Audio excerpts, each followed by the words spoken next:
Hello guys, welcome back to the channel. Today I'm joined with the lovely, rockin' coach Amy, and today we'll be talking about the honest truth about the carnivore diet, where people often go wrong, and hopefully give you guys some useful insights. If you do have any questions for us throughout this chat, please just leave a queue and we'll be happy to answer them to the best of our ability. Anyway, how are you doing, Amy? What's going on? I am doing fantastic. Thank you so much for inviting me to collaborate with you today. I have been very excited all week about this. I appreciate the opportunity. I'm glad you're here. So I guess the topic today is just talking about, it's the honest truth, isn't it? So what we found from doing the carnivore diet, where we've come from, our approach. Perhaps we could outline any sort of useful tips that people could use. So I don't know, where would you say your diet's been and gone so far? It's been great. As you probably already know, if you've listened to any of my story, I was strict keto successfully for 8 years. Okay. And that worked fabulous for me, as it does some people, but then it worked until it didn't work. Right. Last year, about June, I just started having this extreme fatigue, even on a strict ketogenic diet, and I couldn't explain it. And, so then I'm like, okay, what's the next step? Well, the next progression is to go carnivore. And, I had been listening to like Dr. Berry, Dr. Baker, all the carnivore doctors for 8 years. And my mentality was, I just don't need to go carnivore because keto's working for me, until it didn't anymore. And come to find out, I'm 50 years old. I'm starting to struggle with menopause symptoms. For whatever reason, my thyroid started to act up. And so I think that's what was causing these additional symptoms that keto would no longer, would reverse. So ever since, I'm 9 months carnivore now, pretty strict. Sometimes I eat cheese. That's a little bit of a downfall for me, but that's still carnivore. And my fatigue is better. My energy levels are better. My thyroid has gone back down into range, so it is working. So for those of you out there who want to try carnivore that aren't yet, it is fixing. The only thing I'm experiencing that I'm not pleased with, and if you have any insights with this, I've gained a little bit of weight back. So I've gained about 25, and not muscle, not like Jonathan, not muscle. It is a little bit of belly fat, but I'm not real concerned about it. I think you have to stay on carnivore. You have to give it a chance. And then you might have to tweak macros a little bit. And I believe that will adjust down as I can reduce my stress and whatnot. What are your thoughts on that? Yeah, just thinking back to my carnivore journey and people that I've known that have done it, it's never been straightforward. It's never been, this is what most people after a year do. This protein, this fat, these foods. It seems to be a bit all over the shop. And what people I think forget is that what your bodies go through now might be different to what it's going through later on. So your diet might reflect that as well. So often, this is one thing I contend a lot online is people say high fat carnivore diet worked for me. I lost weight. I think you probably did lose some weight, but what weight is that, And if you're trying to chase macros and ratios, percentages, and thinking, well, I know I've got to eat 1,500 calories per day, and I've got to eat 80-20. You actually you sort of work that out. You think, okay, so 20% of your calories out of 1,500 calories. So you're looking at what? I don't know, 300 calories from protein divided by 4 calories per gram protein. That's 75 grams of protein. 75 grams of protein, guys, is about half of what I recommend the average person, just at all, anyone. So if you look at it that way, your body's probably not going to maintain the muscle mass that you've built up either before or you're trying to build up after. So you may be, losing excess body fat, adipose tissue, but you're probably also losing some muscle as well. I'm not saying, you cut your fat in half or cut your protein in half and double your fat, that you're going to lose all of it. But over the course of a year, imagine you're using that many situations or scenarios or times throughout the day where you can increase muscle protein synthesis, and you cut that in half. You don't know where you're going, sort of thing. So you might put some health issues into remission, but you might also put some issues forward, especially if you're overdoing it. So that's kind of my standpoint on how things change. So I am just getting into coaching. You've been doing this a lot longer than me, but what they taught us is, I think optimal is you take your weight in kilograms, which is not intuitive for me because that's not American, but you Divided take your by weight. 2.2. Yeah, you take your weight in kilograms and then you multiply that by 2.6 for optimal protein. Then you take your weight, you take that, and then you divide it, and then you get your, you get it into, you get it into grams, and then you take your protein calculation and then you do a 1-to-1 ratio. And to me, this is a starting point. You do 1-to-1 ratio from protein to fat, 1-to-1. Then I believe, and this is just my belief, that you need to either tweak that up or tweak the fat down a little bit. So, and I don't mean cut your fat way down. I believe in a high fat carnivore diet, right? But for some people like myself, you may need to reduce the fat a little bit by I believe in tracking temporarily. In general, most people don't have to track what they're eating on carnivore unless you're not getting the results that you're wanting. And the reason I believe that is maybe you have some carb creep in there, or maybe you have something that's in your daily lifestyle that maybe needs to be taken a look at, dairy. And then if all of those things are eliminated and you're still gaining weight or you're not losing weight, you may need to tweak the fat down. And I'm just talking 3%, 5% of the fat. Just tweak it down, tweak that dial down just a little bit. And then the scale might start to slide down a little bit. What are your thoughts on that? Do you think that's a good approach? That's probably the best approach, in my opinion. And I'm often contested with the idea that long-term carnivores put us across. Not everyone, but a lot of people, it's like, well, if you eat meat to satiety and do this and get up in the morning and look at the sun, it doesn't fix all your problems, guys.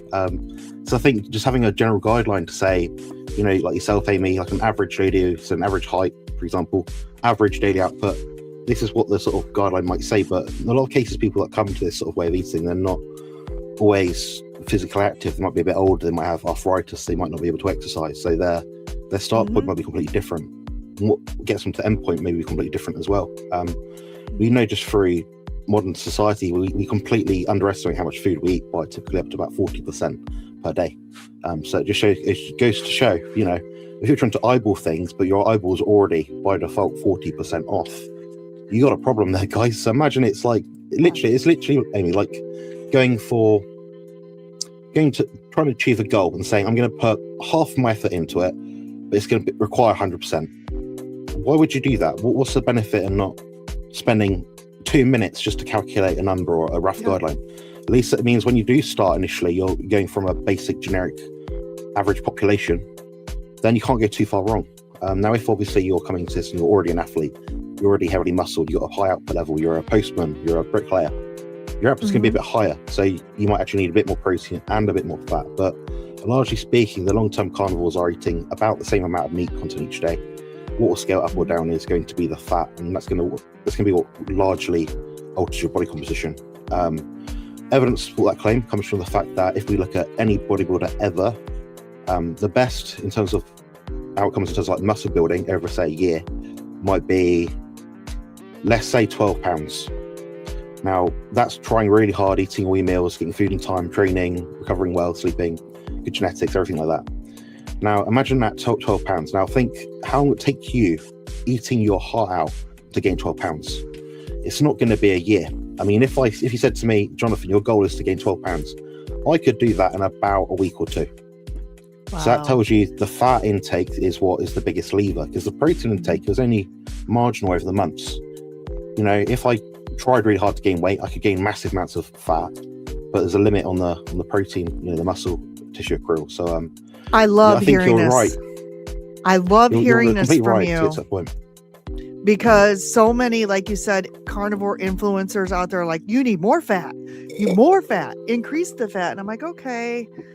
And that some people can do that, right? Some people can eat more fat and they continue to lose weight. But for some of us, for whatever reason, that just doesn't work. So I think, and I'll be honest with you, I was a little disappointed when I went carnivore, because they're like, just eat carnivore. You can eat copious amounts of whatever you want on the carnivore menu. And they're like, just eat till you're full.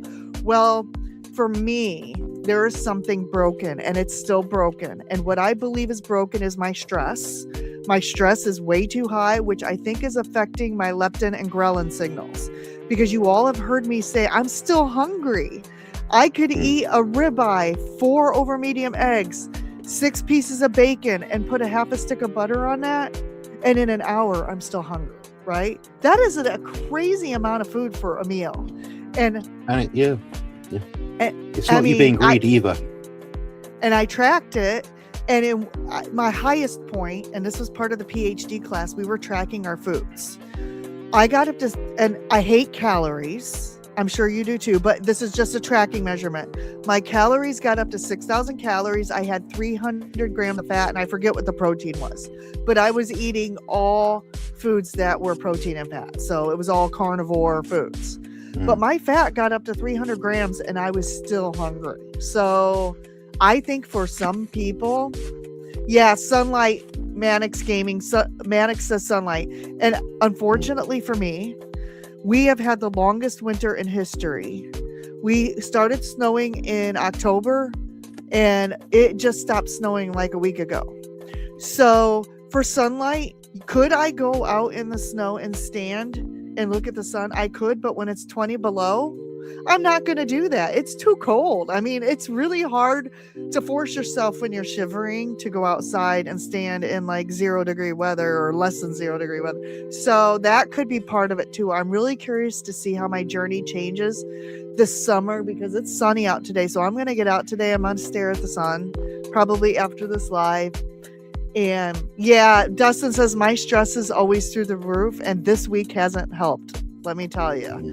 So, but that's something I have to work on, and I have to work on box breathing or breathing exercises. I got to work, and I've already started working on movement. I'm not where Jonathan is, obviously, but no, I don't think many of us are at Jonathan level. I need to do the other stuff that you guys are doing that I'm not, basically. You know, so well, grass is always greener, isn't it? You know. And nobody's perfect. And if any of you are working with a coach or anybody that says they're perfect, you need to find another coach. That's my opinion, because we are all humans and we all have issues. And like Jonathan said, even he has issues.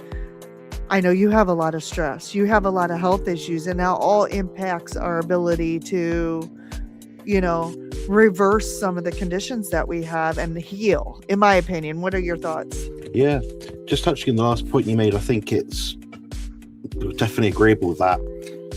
Having a community, some sort of circle around you, someone who's like-minded, whether it be online through live streams like this. In my instance, I've got my coaching clients, they check in. I know their adherence is pretty damn good because I can see their weights, I can look at their stats, their information. I know if they've eaten way too much this week. I know if they've had a few rough nights sleep. You know, it's all information I can access. So when you're looking at that sort of thing, I always try to position myself as in, well, I'm only going to give them out plans that they can also achieve that I would do myself. But I've got to make sure myself, me, Jonathan, I'm doing what they're doing plus more. So then it means that if I'm the one purveying this ideal standard, or you know, better than optimal or better than average sort of standard, and that's what they're trying to achieve themselves, I've got to match that or exceed it. Because then if that's the thing, like you know, the bigger carnivore influencers names, they'll say 99% carnivore plus is best, and it's like, the thing is, if they said 90%, people would then strive for about 80. Because if you say 99%, people are going to go for about 90. So they're only going to lower the bar a little bit. So I think it's a bit dishonest in some instances. I mean, a lot of these guys, girls, whoever, they don't always follow the diet they say they do. It doesn't match what you see in the Instagram stories and reels and shorts. But in the same token, they do have to also represent what is optimal, because they know, well, if this is the standard and these people are bright, healthy, and doing well at life, yep, they've got to set the high standard just so people can try and at least match it. So, yeah. So so I want to ask you a question, if you're okay with that, because we originally picked the topic of why do we think people fall off the wagon so many times. And I actually talked to someone as a client this week who tried carnivore, did it for 3 months, and then couldn't sustain it. In your opinion, why do you think people try even keto or carnivore and they're not able to sustain it long term? What is your opinion on that? I think it's obviously multifactorial, but if I'd say the most instance rate for someone falling off the wagon, and at least falling off the wagon frequently, so I'd probably say they still idolize food. They don't see food for what it is. And yes, it, you know, ancestrally speaking, it has been a way of performing like a tribute, like a novelty. It's a tradition. It's a festival. It's you know, a feast festival. You know, I think the problem is we create that novelty out of everything. You know, breakfast time. Oh, you had a good night's sleep? Yeah. Oh, did you do homework last night? Yeah. Oh, here's a bowl of honey nut oat cereal with chocolate and sprinkles on it. You've had a reward for something which you would inevitably have to do anyway. How is that a reward? So I think it's a lot of the dopamine signaling, the idea that things deserve treats and we do things to get things rather than letting things just be. So I think that's part of the problem, is the idolization of food. And the way I sort of design plans with clients is I sort of know what they're like when they first meet when I first speak to them, and I sort of say, what's your adherence like? What do you think you can achieve? And funny enough, the people that are so hard-headed, people are like, I've got 100% adherence, I'm strict, I don't miss meals, I do all this stuff. They're actually the ones that fall off the most, because they when you hear about the cycle of them, the history, the psychology of them, it might be that months past they tried vegetarian diet, vegan diet, months before that. So they'll go at things, they'll try anything, but they don't persist with things. And I think that's the problem, because they don't get the immediate result. So someone can be 100% but fall quickly. So I try to get clients personally to maybe aim for 90% all the time rather than 100% half the time. So I'll actually program in. For example, I know if someone's got a couple of kids, a dog, lots of weddings and events to go to, they're a popular person, they're socially active, I guess. Yeah, I'll put in more treat meals in the diet. I'll say, well, you know, next week do 2 treat meals. They might be looking flat, maybe they overtrained the week before. I'll say, you know, add in an extra bit of food, add in an extra half pound of beef 2 days a week. Yep. So I actually program in these things in anticipation for them having these issues. So when they're at the party, they've already had their food for the day. If they want to have a cupcake, they can have a cupcake, but they're not going to want more because they've planned it out, you know?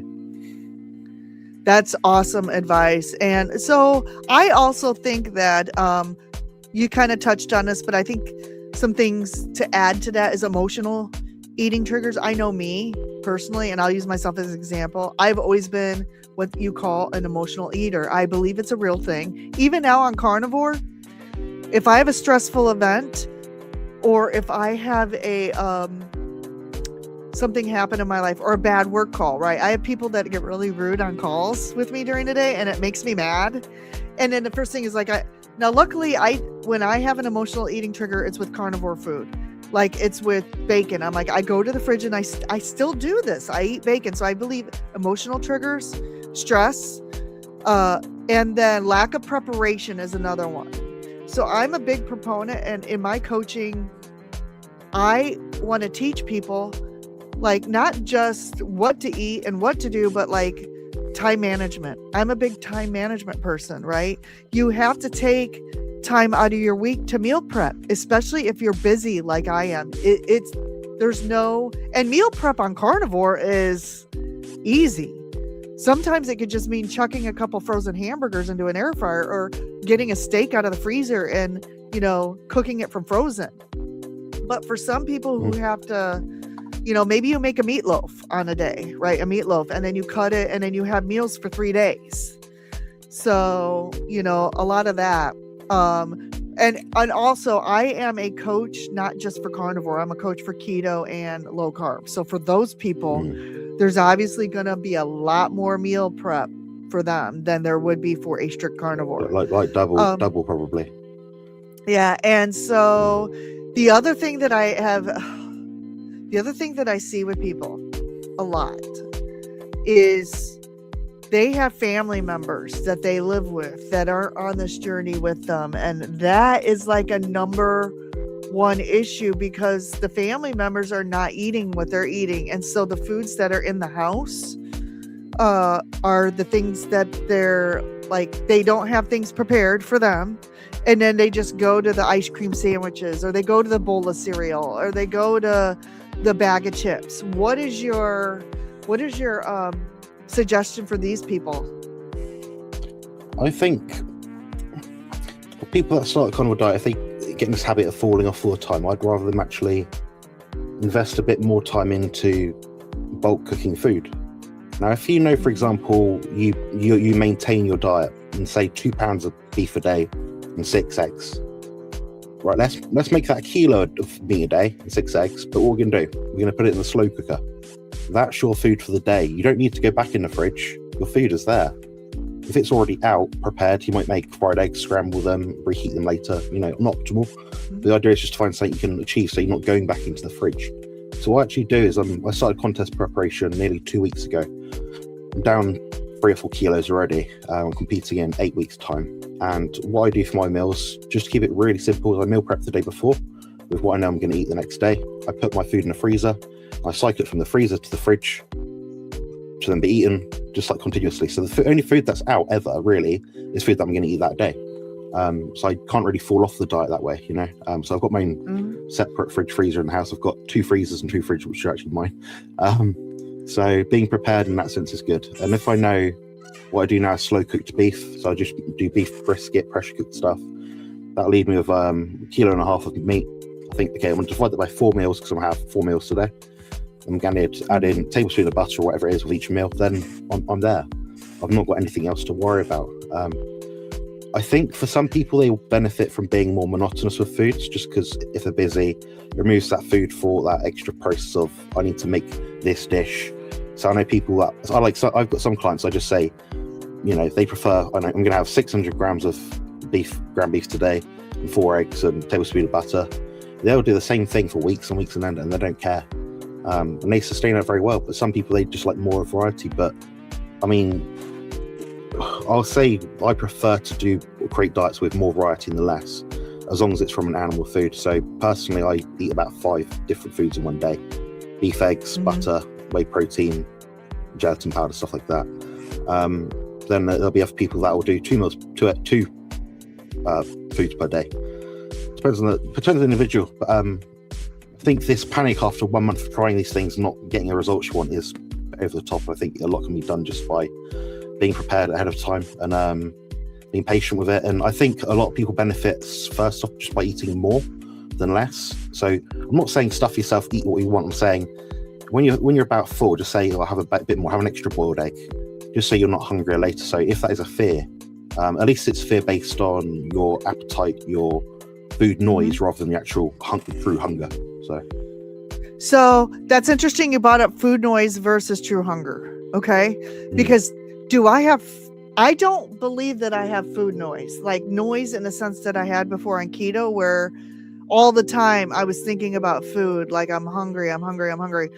I think mine, since going carnivore, has been real hunger, but I think my hunger is a little skewed right now because I think my leptin and ghrelin is still trying to balance from most likely the thyroid issues that I've experienced, right? I truly believe, and there's probably no medical test to prove this. This is just something that I believe, that my leptin and ghrelin signals, and I believe that if I stay on this for 2 years, that will all get sorted out, right? Like you said, it's not a straight path on carnivore. And I'll be honest with you, I was a little disappointed because they're like, just eat meat, you'll be great, right? Just eat meat.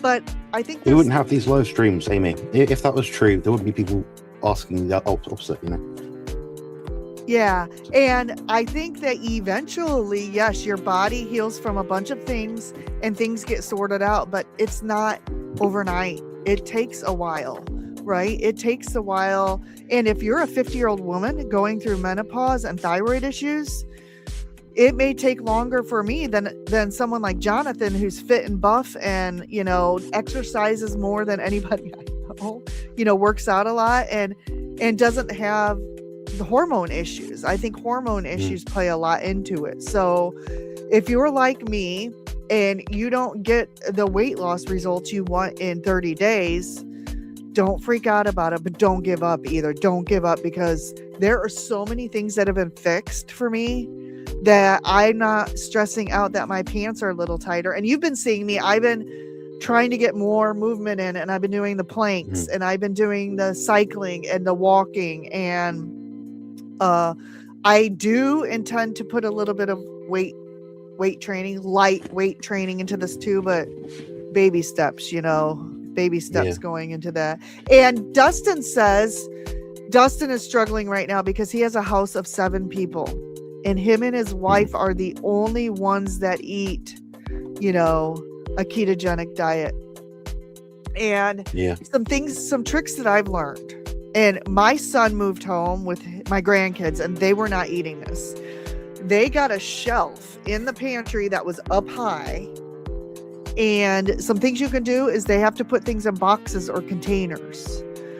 So my suggestion would be to put things out of sight, out of mind. How many of us have cabinets that way back in the cabinet, things are hidden and you don't see? I probably have expired cans and boxes of things that I need to go through that I'm not eating because they're hidden in the freezer. Your kids and your family members can have not see-through containers. They can put their ice cream sandwiches, they can put their containers of ice creams and those in your freezer, in your deep freezer, so that they're hidden from you. And you just know you have to put in your mind that container is not something I'm going to open, right? That way you're not visually seeing it. You're not going to go for it. And I'm sorry, but if I have people living in my house and it's my house, you have to have a conversation with them. If you love me, you will use this shelf. You will put it in a box. It's not going to be seen by me. And these tricks work in most cases. You're not going to just go digging into something you can't see. What are your thoughts on that recommendation? That's solid advice. If you can get people around to following it, is another thing. But I've got an Easter egg for Easter last week. Joe got me a very lovely white chocolate strawberry pieces Easter egg thing. I won't be able to eat it until November, and I can't really be bothered to reach so far down to get to where it is. So it won't be a problem for me. I can't, it's out of sight, out of mind. I probably could get it, but I really can't be asked to stress. I put it in such a way it's going to be hard for me to reach anyway. That's what I do. I deliberately put things out of the way. In terms of what you said earlier in regards to like leptin sensitivity and ghrelin, things like that, I mean, it does vary a lot between people, and evidence to support that claim would be that people on GLP-1 drugs, for example, some people might use 1 milligram of a certain drug. They're like, oh, I can't eat anything. I'm not thirsty, I'm not hungry, lose loads of weight. You have people who have to use 12.5, 15 milligrams of the same drug, and they have a completely different outcome, and that'll be irrespective of if they're very lean or overweight anyway. So that kind of tells me, GLP-1 level signaling within people's bodies is totally different. And another thing about what you said in regards to morning sunlight. Morning sunlight programs your body to store up a reservoir of melatonin to be secreted at nighttime. Also, when you get sunlight on your body, that affects your gut microbiome, which will then, in turn, after about a 3-week period of a different intervention in terms of your sunlight exposure, will affect your cravings, your appetite levels for things like sugar.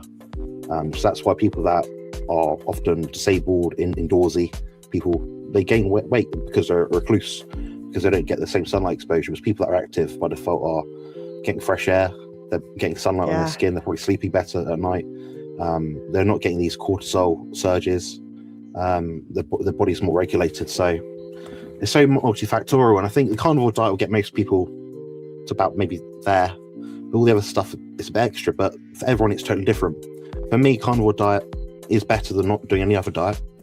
It didn't drastically change my life in a lot of ways, but it has improved lots of little things subtly, enough to the point where I think I'd actually rather live this way than suffer more with gut distress, severe mental fog. And my story is different though. I mean, I won't go into it in total detail, but my health's regressed over the years, but I think if it wasn't for the carnivore diet, it would be a lot quicker situation. The thing is, if this didn't cure me or fix any of my health issues, what is the alternative? So I think, there's a good, better, and best case scenario thing. I think what I'm doing right now is the best case scenario for me. It might not be that the best is what everyone would want, but it's certainly better than an alternative, which will probably make me worse. So. Yeah. So, and the good, better, best thing, imagine how you would feel, or imagine how I would feel if we weren't doing this. you could be totally like not able to move. Me too. Like my joint pain and everything. Do I still have some joint pain? Yes. Right? Yes. But think of how we would be if we weren't doing what we were doing. I mean, I may be not, I already know. So I'm not one of these people who can really cheat. And I'm not lying about this. The reason why is I probably would be a best case lion diet, right? But my bank account can't afford all the beef all the time. So I don't do lion diet. But what happens to me if I accidentally, and I don't intentionally ingest anything, I don't intentionally cheat, but as you know, if you go to somebody's house and they have meat and there's a seasoning with gluten on it that you don't know about, right? Or you go to a restaurant and they snuck something in there in the meat or eggs, or they put a sauce or something on there you try to scrape off, right? That's usually what happens to me. I'm telling you, Jonathan, if there is even a minute amount of gluten in it, I cannot walk up and down my stairs for 2 weeks. It affects, so my mindset to cheat over the years has just become so put off, deterrent. Because I don't want to suffer for a month after I took a bite of something. It's not worth it to me. So to me, that's a blessing. There are some people that say, well, I can cheat and I have no ill effects. I think I'd almost rather be like me than like that person, because would I probably fall off the wagon more if there were no ramifications, that were strong enough for me not to cheat. And I don't know how you are, but that's just me. I honestly believe, and someone, Juliet, our friend Juliet. Yeah. She goes, you seem like you might be a candidate for mast cell activation syndrome. And I'm like, that could be, I don't know. Just because of my reaction to food is so strong but I'm not going to pursue it because I'm controlling things in such a positive way, just doing what I'm doing. So I don't know what your experience is, if you've ever eaten a little off plan, like, I'd say I'm strict than nearly everyone I've ever met. But I wouldn't say I'm here sort of poo-pooing people because they eat a bit of onion in their scrambled egg. In terms of like what I eat day to day, like an average day, is animal foods. I don't do honey, avocado, fruit, berries, veg. I'll do seasonings. Yeah, I do Pepsi Max, sugar-free stuff, protein powders, flavoring in it. But like if you talk about the macronutrient composition of my diet, is nearly entirely animal foods, bar like I don't know, 5 to 10 grams of my carbs each day probably comes from seasonings like onion, garlic, salt powder stuff. But in terms of like intentional treat meals, off-plan meals, I guess you could say, maybe once every 3 or 4 weeks in the off season. So that means it'll be a standard meal that an average person would have. So that means a roast dinner, Yorkshire pudding, roast potato, beef, lamb, turkey, I don't know, some carrots, bit of gravy, like just a meal that you'd think, oh, that's a normal sort of British sort of meal, right? And that would be every 3 weeks. And I find if I keep that in intentionally, I don't get as bad of a reaction versus keeping it in very often. So the gut microbiome basically reshifts itself based on what it's done over the past 3 weeks. So I figure if I have that every 3 or 4 weeks, it's about all right. Because I know if I went strict lion diet for a month, then ate, I don't know, had a glass of milk, that'd be it for me. I've got no intolerance to milk. So I think, for me personally, I've reaped all I can sow out of the carnivore diet, and I found out where I've landed. And for me, it's, I should not eat certain things. Some things I should not eat are berries, pork, chocolate. They're the main things, tomatoes. Outside of that, I'm not too bad. But yeah, in terms of what I advocate the same thing. So I'll actually tell my clients often to add in a treat meal just with their family. So when a kid's first birthday comes around, they're not having a slice of cake and in the hospital for like a week. Right. So for me, a treat meal, like, okay, so this would be a treat meal. For the holidays, I do all of the cooking and I host my entire family over, right? And for Christmas, I make a Maria Emmerich's protein lasagna which has red sauce in it, but it's basically all meat and cheese.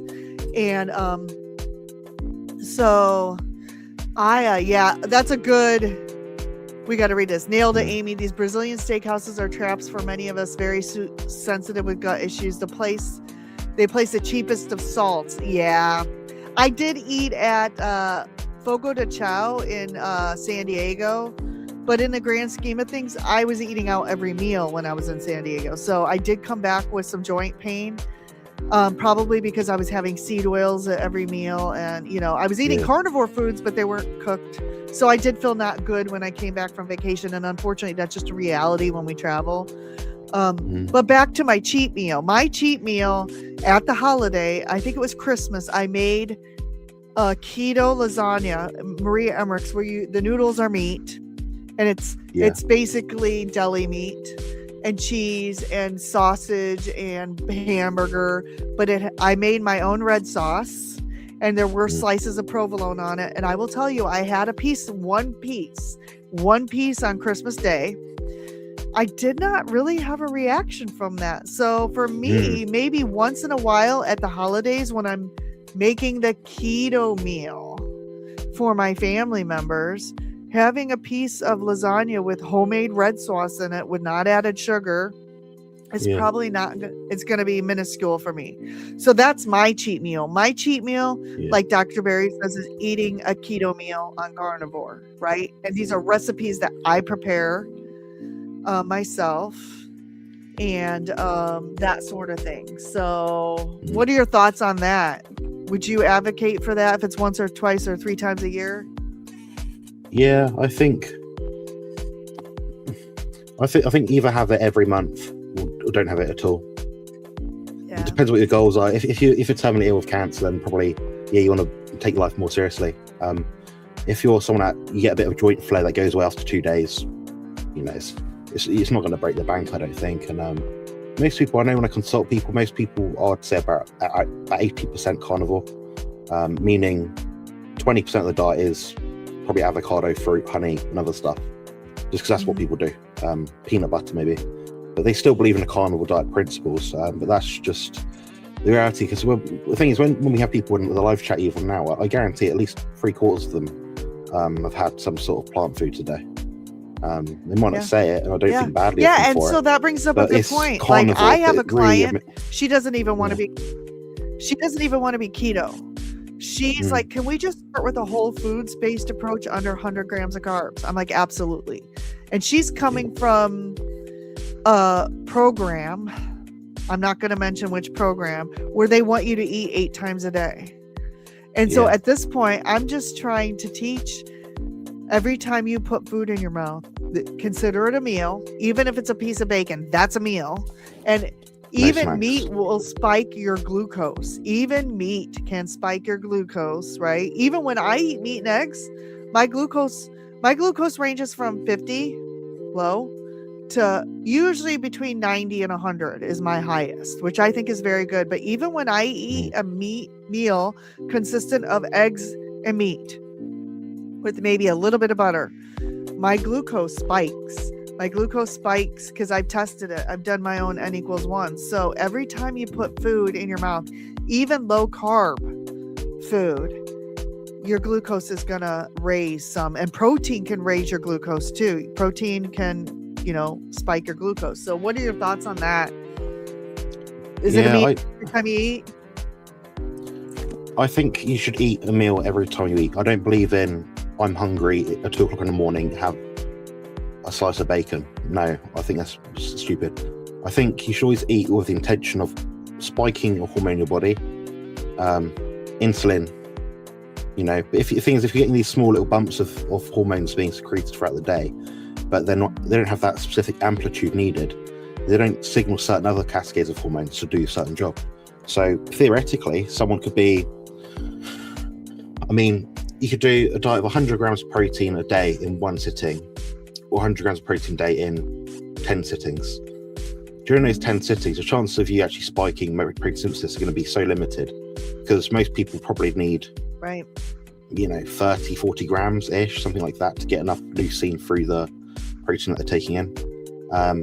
But I think the meal frequency or amount of meals per day should be based around the amount of food the person's eating. So, for example, my nan, if she did the carnivore diet, 1 meal a day, maybe 1.5 meals a day, so like 1 meal and a slightly smaller meal.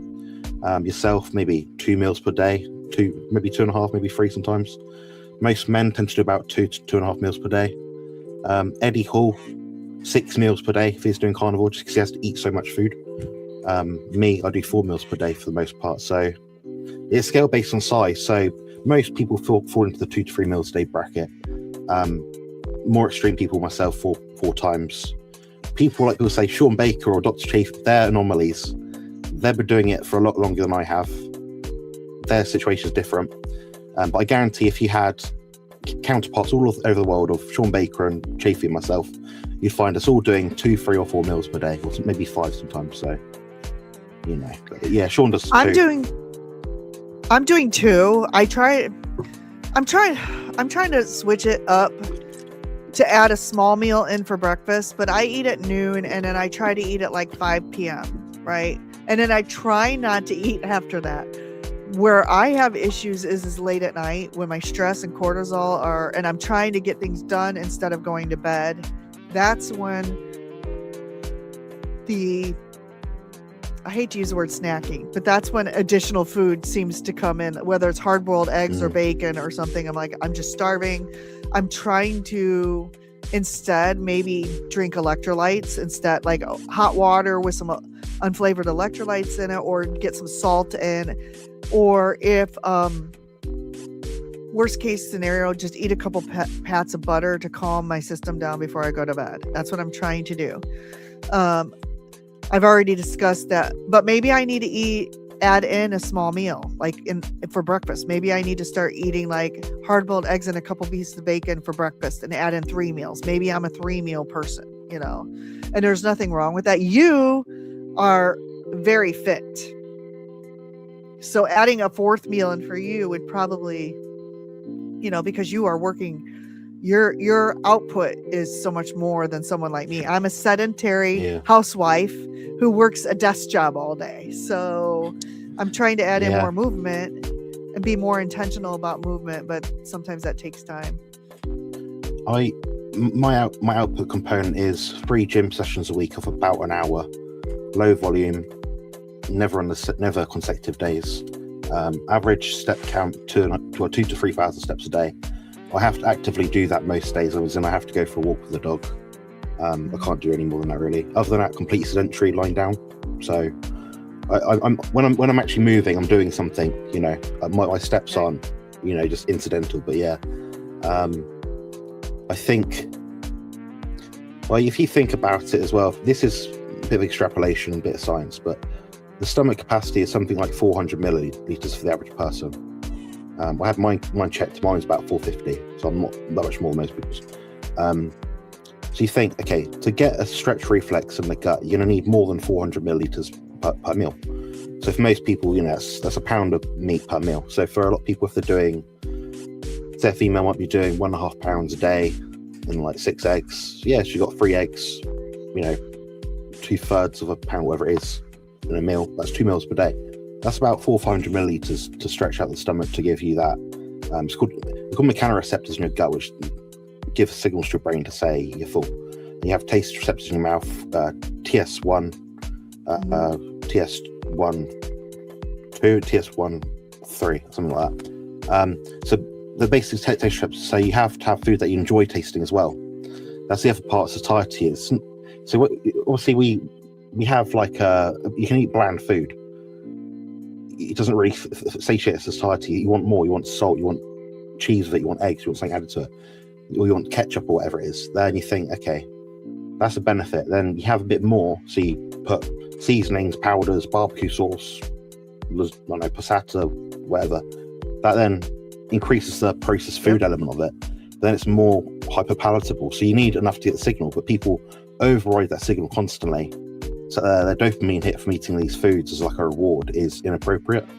I think that's where people go wrong. So going back to what we said earlier about problems when people start is they try to make food so luxurious, and really you need to get a frying pan, put a tablespoon of tallow in it, 1/2 pound of beef in it, a few eggs, salt, done, and just eat it.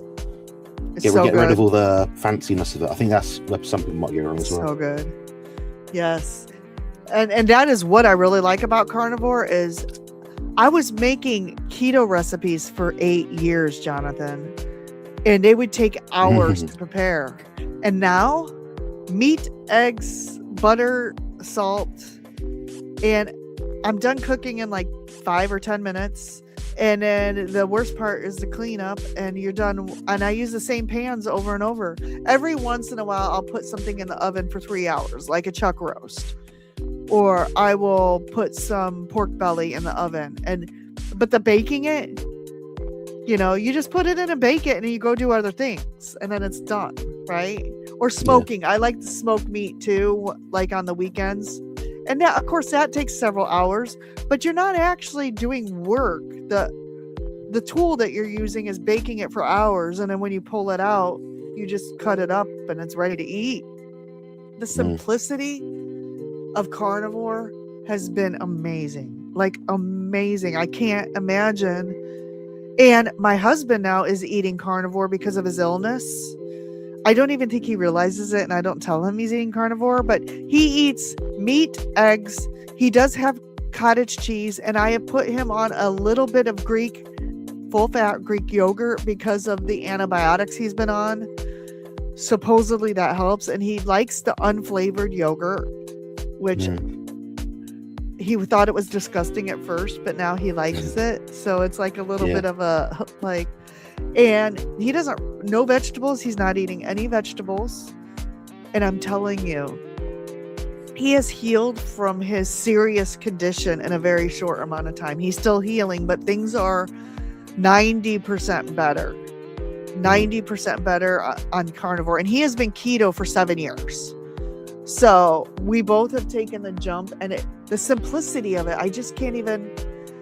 People think it's difficult. It's not difficult. It really isn't. It is so easy. And Kathy had a question. Question for us. I don't know if you can find that. Yes. I don't know if you want to address this first, and then I'll read it out. So Kathy asks, should it be consistent? I eat 2 during the week, once at 10, like eggs with some type of meat after coffee. Then around 6 or 7, eat some more meat or fish. Weekend, like once it has been. So 2 meals during the week, 1 on the weekend. Yeah. I mean, Phil Escott, for example, he does 2 meals one day, 1 meal the next day, and just alternates it. That's just what his appetite is. What you may find is maybe TMI, but my clients often sort of tell me their bowel movement frequency, firmness, Bristol stool chart sort of thing. And I'll work out how many meals they've had each day on average and look at that.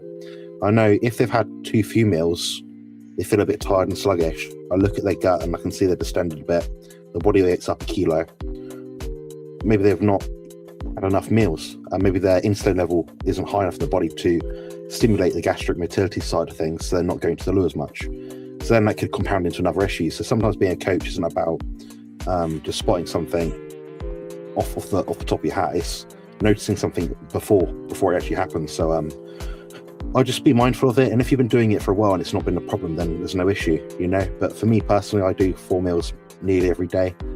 If I've got a day where I'm just going to be so busy, I'm out and about, I'm not going to be able to sit down often enough, then 3 meals a day, but they'll just be bigger meals. But, I personally benefit from having the first meal earlier as possible in the day, just so it fuels me for my gym sessions and because I've got a lot of food to eat each day. And my last meal, I like to make sure I give it at least a 3-hour gap before I actually go to sleep. So at least it's gone through my stomach and it's now through like the final part of the enteric system. I've got quite a fast digestive rate, but still going to sleep when you're bloated and feeling heavy isn't great. So yeah, that's my standpoint on it, but it's mixed. It does depend.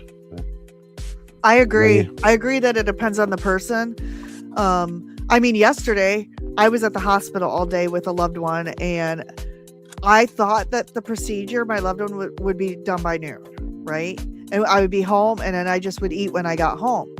Well, the procedure took from 6 a.m. until 6 p.m. We were there till all day. So I didn't have any food with me, and I did not go get the hospital food because my opinion is hospital food is crap. But So I fasted all day and I didn't even have a meal until 7 p.m. last night.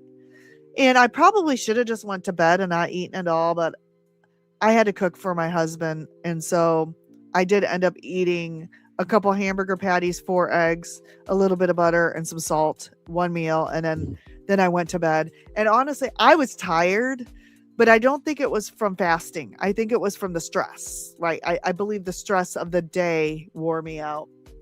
But I think everybody's different. And I think I like the idea of alternating TMAD and OMAD, but if, like Jonathan said, if you're feeling tired and that's not enough, then maybe 2MAD. Some people need 3MAD. And if you work out a lot like Jonathan, then, 4MAD on some days might work for you. I think everybody needs to play around with it and see what is best for each individual. So yeah, stress is bad. Stress is just bad.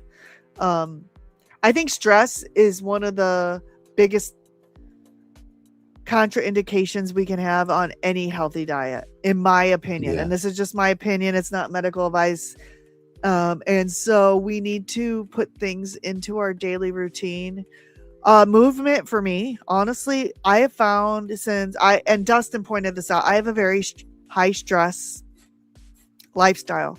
I work a full-time job. I now have a coaching business. I have a YouTube channel. I take care of a 94-year-old with dementia. My parents and my dad hates us when I point out that they're 80 and they live next door, but they're starting to have health issues. So I deal with that. I have a husband who's been going through some pretty serious health issues. That's all stress. This is all stress.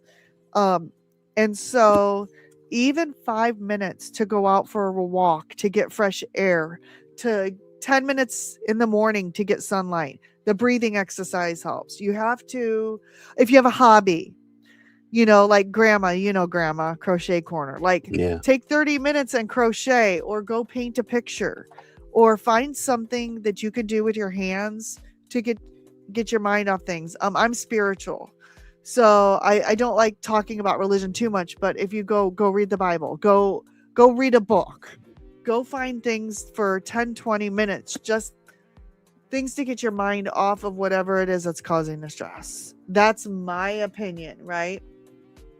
It's my opinion. Thank you, Juju. I love you. Praying for you as well. What are your thoughts on stress relief, Jonathan? What do you do? I just smile and nod, and sometimes I laugh at it. But when it's at this point, I pretty much wake up. It sounds so negative, but I wake up most days anticipating something will go wrong. But I anticipate it not with as much fear as I used to. It's more of a, what am I going to waste a lot of time on today trying to sort out? Most days there's quite a few items, but I think for stress management. This is a good one. Yeah, sorry. Go ahead. Yeah, go on, Karen. No, go ahead. Sorry. What is it? Go on. Oh, Angela Mullins just said she bought a coloring book for Christmas. That is okay. Everybody can color, right? We all learned how to color in 5 years old. So if you don't have any hobbies, coloring is great. Drawing, even if it's terrible, it just keeps your mind off things. I also sing. I sing in 2 choirs, and you can sing in the shower. You can sing when nobody's around. So you don't have to do like me, we're singing in public. You could just put some music, put your favorite music on and sing. And what else does singing do, Jonathan? What do you do when you're singing? You're breathing and moving your mouth and use your lungs. And I have found that has increased my lung capacity so much. And I've suffered with asthma since I've been a kid. And so breathing in and breathing out and singing causes you to breathe without you even knowing it, taking deep breaths. So even if you're a terrible singer, just throw on your music that you like really loud and just sing. Even if it's the wrong lyrics, nobody cares. Do it by yourself. You don't have to do it in public. It's great. I really advocate singing. And when I go to my rehearsals, because I'm in a choir, so I have rehearsals, I come home after those rehearsals and I just feel so mentally, I feel so much better. So singing is another thing that I advocate for, and you don't have to be a good singer to do that. Right? Or reading aloud. Reading aloud causes you to breathe in and breathe out. And you don't have to do it in a public place. You can do it when you're by yourself, in the bathroom, in the shower, in the kitchen, that sort of thing. I'm sorry, I interrupted you. Carry on. No, it's interesting to hear the rationale behind it. And I could see that that could be useful for someone that maybe they can't leave the house at all. There's still something you can do just sat there. So it's just goes to show, doesn't it? I recommend actually DC Rebuilding, his YouTube channel. He's my friend out over an Aussie gentleman, my very weird neurodivergent kind of counterpart, who's probably about double my age, but he looks about half my age. But he's a nice guy. He does breathwork coaching online, so definitely check his channel out if anyone's listening. I participate in that stuff, and yeah. I plan on, actually, I haven't done this, and this is something because I want to use his videos for my coaching clients. Right now, I just do box breathing, but everyone just recommends him. So I'm going to start pulling up his videos and doing the breath work myself. And then I'm going to send it to my coaching clients because he's a master at it. And, why reinvent the wheel when somebody's already done the work for us, right? They've done the work. So, and the other thing that I want to do personally, so I am not as good a shape as you, Jonathan. I've dealt with 3 left hip surgeries, a lot of surgeries, but I want to start doing functional exercises, maybe for the people who aren't as mobile. I've already started doing the planks, which I'm not very good at it. I have only made it a minute. Bacon runner, Donna Ray, she got on the other day because of me, and she's right off the bat 4 minutes. Okay. But and you really inspired me because you're like, well, you got to start somewhere, and doing a little bit of movement is better than no movement. And so that's my message to everybody. Maybe you can only make a 30-second plank, right? Or a 30-second wall sit, or maybe you can only lift 5 pounds. And I was worried about my form. I'm like, I really don't want to get on here and have bad form and have people look at me and she's doing this in a crap way, right? But you really inspired me because you're like, your form will get better over time as you build core, as you build muscles. So thank you for that comment, because I'm like, oh my gosh, Jonathan's watching me and he's going to say her back's not straight. Her arms are shaking, something's bad, but you just got to get out there and do something. You can't let that worry you. Yeah, I think you should use and anticipate these things as being some kind of skill, and that over time your effort level will increase as you get more used to that skill. For example, I'm 5 years old, Jonathan. I kick a football towards a goal. It goes the wrong way and I fall over. Okay, I do it next time. I hit the ball, but it goes the wrong way. Okay, next time I get it towards the goal, but it just skims the net. You think of it that way. Then as soon as you start getting better skill, you feel better, more confident doing it. Then you can start upping the intensity, so you can actually try harder.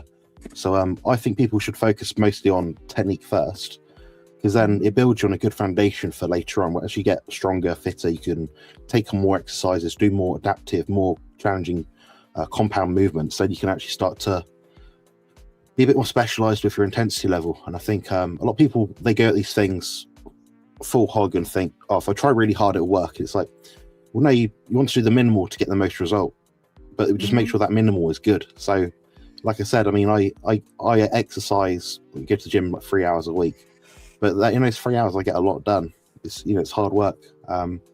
My sort of physical challenges limit my recovery capacity, so I got to find how hard can I train to get the most results, whilst also trying to mitigate damage from trying too hard by doing too much and not being able to recover. So as soon as you start thinking things as an equation, it's a bit more easy. So effort here, you've got recovery here. You want to try and get them married together, so you're recovering but still getting the effort involved, which allows the progress to go up. So people just need to think things from very basic, simple standpoints. I mean, for me, it's not so much about the programs I make for the client, it's more about the execution. Like, I could give someone 5 exercises, and if I get them to do them exactly right, perfectly every time, every year, they get better results than me giving them 20 that are just fluff and not very good. So a plank, a push-up, a pull-up, a hold, a dip, you're done. That's a squat. That's all you need, a wall sit. That's like 5, 6 exercises anyone can do at home for the most part. And there's ways to get around doing it. So I made a video 2 years ago that's called ultimate carnivore bodyweight workout, and it's got 2 variations for all of those exercises. And I'll show you how to do it. It's narrated, so you know exactly what you're doing, and it's achievable by anyone. I think I got one lady was 94 to do it, and within about 2 weeks, she's getting like I think a 20% increase in reps or time. So I have a goal. So I'm going to check that out. Thank you for putting that video out there, because I'm going to go check that out, because I have 2 goals. I used to, as an athlete, be able to do push-ups and sit-ups. Currently, I cannot do one traditional push-up. I cannot do a push-up. I do not have the upper body strength, but it's a goal for me to be able to do push-ups. I have never in my life, never been able to do a pull-up. Never. I don't know what it is. Hard. That's what it is. I would love to do one pull-up, like one. I don't know if I'll ever get to that goal. The push-ups, I know that if I work at it. What is your recommendation? I have an idea what I want to do, but what is your recommendation to start doing push-ups to be able to build up to a regular push-up? I'll probably start on your hands and knees first, and perhaps use maybe a cushion on your hands if you're not used to like having a lot of weight for your palm sort of thing. Use shoes as well if you can, if you need more grip. If you're trying to do this, you're not braced well because your feet are slipping everywhere. That makes it harder. So you're trying to isolate the core of the trunk of the body to get better resilience against falls. You're more upright, better posture, better abdominal control. But there will be some overlap in terms of like your chest and shoulders and arms being added in, and legs even. But from there, you just basically do a full push-up, but you might do your arms very wide apart, like wide. But when you do it, rather than just going all the way down, maybe you struggle with the lockout bit. So maybe you think, I struggle with this part of it, so therefore I'm weak in this part. So rather than doing the full up and down, just do the top bit, the lockout. And over time, you'll be able to marry the 2 parts of the movement together, make a full push-up, so you develop strength over time. That's the way I'd sort of go about doing a push-up class to start again. Yeah, so I have a couple other ideas to add to that. I like the lockout period where you just it's kind of like a plank, but your arms are extended, right? To get you used to it. Isometric contraction, yeah. And then I heard that starting out, you could just lower yourself down slowly, not do the actual up part, but the down part. Start with that. And the other thing that I heard is that you could start on an incline, like stairs. And then as you get better at it, you can work your way down each step. And as the angle changes lower and lower, it gets harder and harder. But start up at an angle on steps, and my whole house is steps, so that shouldn't be a problem. What are your thoughts on doing an inclined push-up first?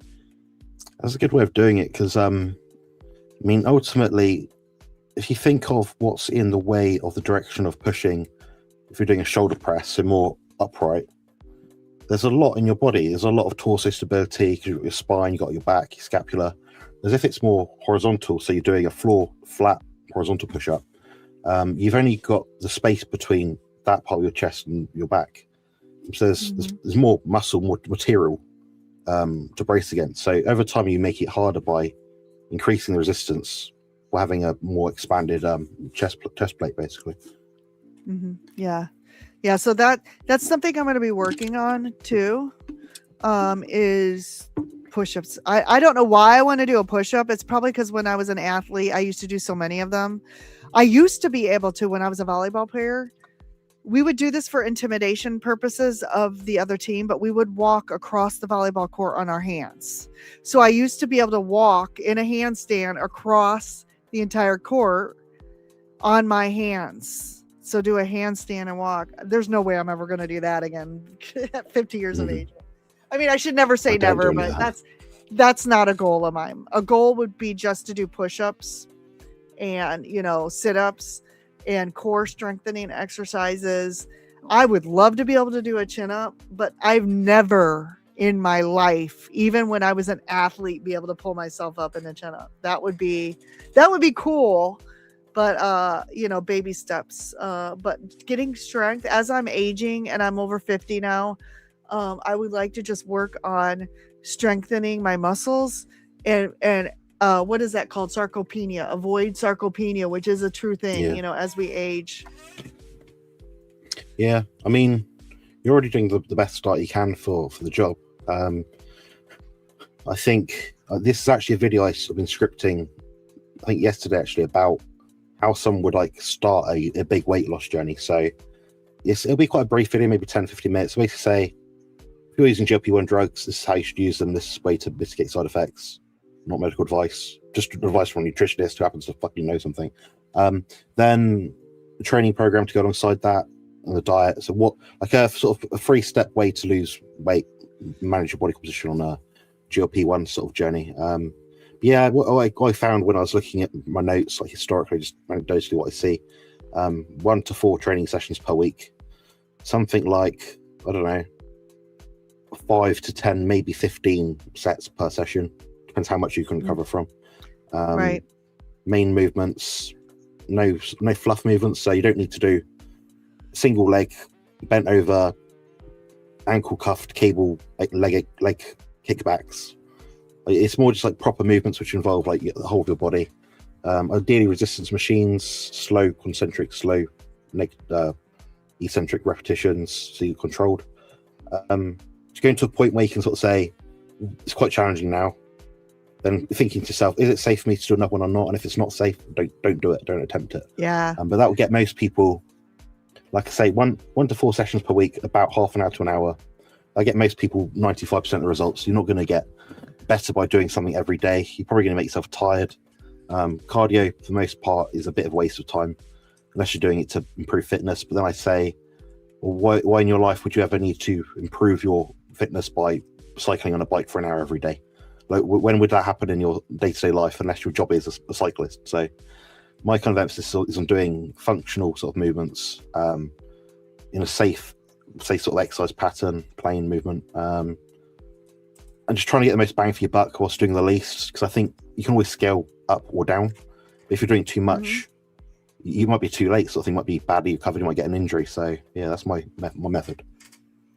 Well, and the recovery is part of it too. Like, you shouldn't do so much that you hurt so bad that you can't move. Like, you have to build up to it, right? Because yesterday I was feeling the plank. Like, when I was sitting in the hospital, I'm like, oh, I'm kind of sore here, but it wasn't too bad. But it was just like, oh, I feel something. Like, but there have been times where I've worked out so hard that I couldn't walk for 3 days, right? You shouldn't do that. You should build up to it slowly. And if you do have a day where you overdo it, then that's the limit, that, maybe back it off just a little bit and build up to that, in my opinion, because you need to be able to recover from the movement that you're doing without not being able to sleep and not being able to get out of bed in the morning, especially if you're older, Yeah. So that's a good point. Recovery is the bottleneck of training when it comes to bodybuilding. We can extrapolate that to the general population. You can always train harder, you can always eat more food. If you're not sleeping at night, what's going to happen? There's been studies done on athletes that have like stayed in bed for an extra hour and got an extra hour's sleep versus the ones that got up an hour early and did cardio. You can't outwork or out supplement or out diet a bad recovery. You can take drugs, performance enhancing drugs, medications, things which patch things up a bit. But long story short, you're going to get diminishing returns, because once you've just done too much, where are you going to go from there? So training should be incremental. Safety should be prioritized. Intensity should be as high as possible that you can recover from. I think as well, people have to learn that it's okay to take a day off the gym sometimes. It's almost like you're better off taking a step back to take 2 steps forwards on occasions. My general training week might be Monday, Wednesday, Saturday. But some weeks I'm like, Saturday's really messed me up and I might not come back in again until Wednesday. What I might do is do Wednesday, Friday, Sunday the next week. So there's nothing wrong with pushing days back or forward a bit. Yeah, I mean, you're covering the same over a certain period of time. And if it is too much and it's chronically week after week, you're having to push days back and back and back, you need to reduce what you're doing or find a better way to recover it. Because if you don't, then you're not going to get better. I loved that you said you cannot outrun a bad diet, because that is so much part of my story. Like, so I grew up in the low fat era in the 90s, right? Where girls, well, everyone, but girls in particular, were told to eat low fat. right? Low fat, low fat. And Yeah. when I was an athlete, I was eating low fat, even at a very young age as a teenager. And so that stuck with me. Even when I was doing protein sparing modified fasting, low fat carnivore, whatever. And before I got back on the ketogenic lifestyle, I thought, well, as long as I exercise enough, I can eat whatever I want. So I was almost 300 pounds. I'm about 5'9", between 5'9" and 5'10". And I thought, I'm never dieting again. I'm done starving myself. And so as long as I work out enough, I can eat whatever I want. So Jonathan, I'm telling you, like 3 or 4 times a week, I would go to the gym and I would do cardio. And I'm talking, I would do 2 hours of cardio, and I was heavy. I was a fat lady trying to do 2 hours of cardio. I'm just going to say it like it is. And I would do the elliptical. I would get on the treadmill. I would do these stair climber things, which are murder, right? The stair stepping things are murder. And I would be, I mean, I was strong. I was probably stronger than I am now, but I was fat. I'm just going to say I was fat. And then I would come home and I would be so hungry from all of that cardio. I'm like, I'm starved, but I can eat whatever I want, right? I can just, and I would do like 2,000 calorie workouts for like 3 hours. And then I would come home and I would eat the trashiest plate of trash. Like I would, at 10 o'clock at night, I would do a plate of nachos with meat, cheese, all of this garbage and I would just sit there and I would eat like 3,000 calories of nachos in one sitting. The biggest plate. It would feed 5 people. But I'm like, I could eat whatever I want. Do you think I ever lost weight? Do you think I lost weight eating? You cannot. Or just got inflamed. No, I got inflamed and felt like weight. crap. Yeah. I did. But I'm like, I'm working out. I can do whatever I want. And honestly, when I first went keto, I couldn't even work out at all. I was going through all these hip surgeries. I was on crutches. I mean, I probably could have found exercises that I could do on crutches, right? Like the crutching itself was exercise. So I was getting exercise, moving around, no weight bearing. For a year, I was on crutches, and the only exercise I got was at the physical therapist. I lost 60 pounds that year. I lost 60 pounds that year unknowingly eating mostly a carnivore diet because I had a meat aversion. So the only thing that I would eat is eggs and bacon with an occasional salad. I lost 60 pounds the year that I wasn't even able to step foot in a gym. So if someone is bedridden, if someone is wheelchair ridden, if somebody isn't able to do things, I'm telling you right now, you don't need the exercise to begin your weight loss journey. I'm living proof of that. I was on crutches for a year in 2018 through 2019. I ate mostly eggs and bacon because I had a beef aversion for a year, and I blame anesthesia for that. And I lost 60 pounds that year, not even stepping foot on a treadmill.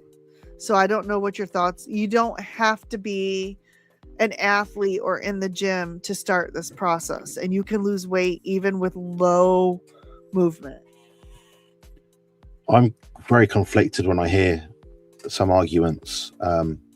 One being, if I advise someone to do resistance training in the gym, I don't want to end up too muscly like you. I want to keep my curves. And I say, I'm quite muscular, but you're female as well. I've been doing this for about 17 years. Right. If you had 10 times less result than me over 1.7 years, you're not going to really meaningfully become a muscular bodybuilder. I find it, one, frustrating because people don't understand that. Is it ignorance? I don't know. But two, the other side of it is as if it's just achievable. Just you go to the gym, it just happens. I just lift some weights, it just happens. I sort of tried to make people's objectives as realistic as possible. I also notice that people often have an aversion to exercise, and I understand it. Some people say I couldn't do that in the gym. I understand why, because it's hard and you don't want to do things that are hard. You have to reframe your mindset and understand it's a challenge. Yep. It's something that you can overcome. It's a current hurdle which can be trod over or jumped straight over with the right sort of method and the right action plan. But if we look at the potential weight loss from body composition improvement from managing your diet effectively versus managing training, you're getting 80 to 85% of benefit from the diet alone.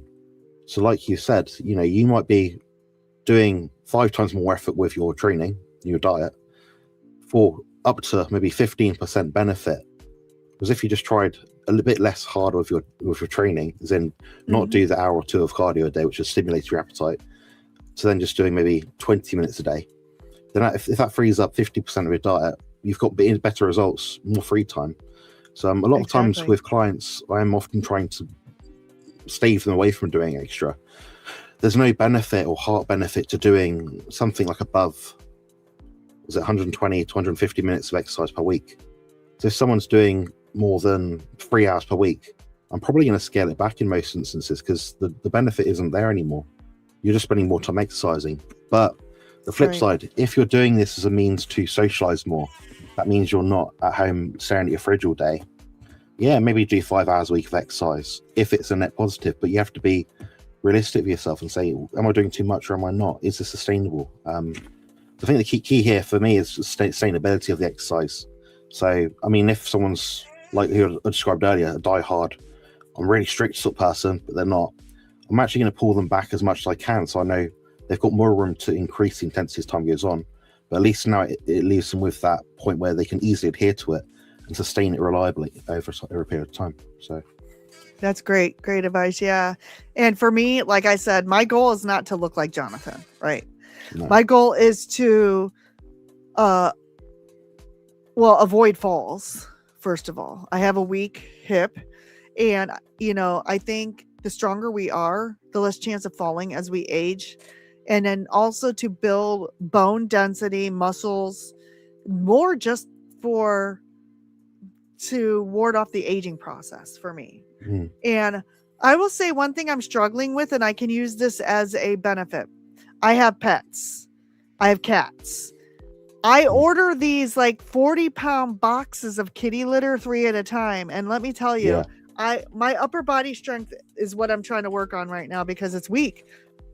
For me to carry these 40-pound, I know 40 pounds is nothing for you, but for me to carry around these 40-pound boxes of kitty litter is a big challenge. I can do it, but it's like, ugh. But I can use those. You can do functional medicine. You can fill up gallon jugs with water and you can lift those, right? You can use those as weights. I want to eventually be lifting these 40-pound boxes of kitty litter like they're nothing, right? Yeah. Because I've let myself kind of atrophy a little bit. So that's why I'm doing all these functional exercises to try to build up my muscles so that, I am strong and I am fit. And so I don't have falls and I can carry the things in my house without relying on somebody else. So, and I believe these are all achievable goals for me. Right. Yeah. That's what I used to do. My brother and I, when we locked down over here in England, we're getting gallon jugs, filling up with water, sand, whatever we could. We bought went to a DIY shop. We got a pulley system with a cable over it. We did pull downs and push downs and push ups on the floor outside, use bands. Like, I think, honestly, you probably, I'd say if you've got a towel at home, that's probably the only piece of equipment you really need to work your whole body. As in, you can do an exercise for every single body part with just a towel. Wow. Do you have a video on that? If not, you need to have one. It's the same one. Yeah, it's the same one I used to towel in one of the videos. Okay. So you can do I think I posted it in the chat here earlier, so the guys might be able to find it. But I will look for that. Yeah, I'll put it in the description below or something. It's called an Ultimate Home Bodyweight Workout. I can find it later. But yeah, I mean, you don't need a lot of equipment. Just need a bit of patience. And I mean, I pay for a gym membership. It's like a health club in a hotel.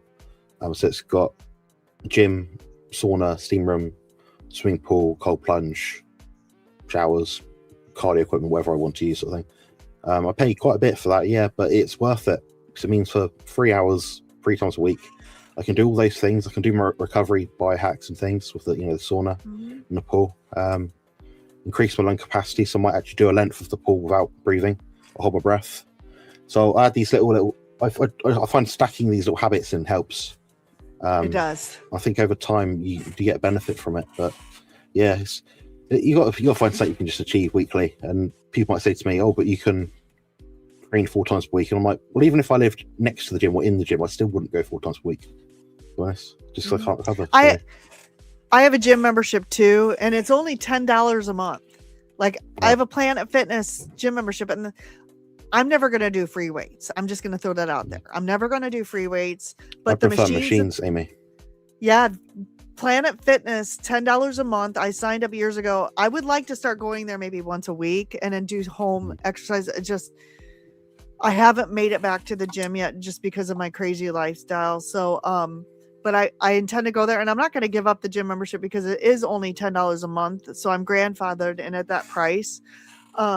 But that's something on my list of things that I would like to start going back there at least once a week to add into the home exercises I'm doing, because they do have some machines there that I can work different parts of the body that I think, but you don't have to have a gym membership. You could do tons. And a lot of people are buying these ruck vests now, the ruck vests where you put weights in them, and just walk around and do farmers carries where you're walking around carrying things.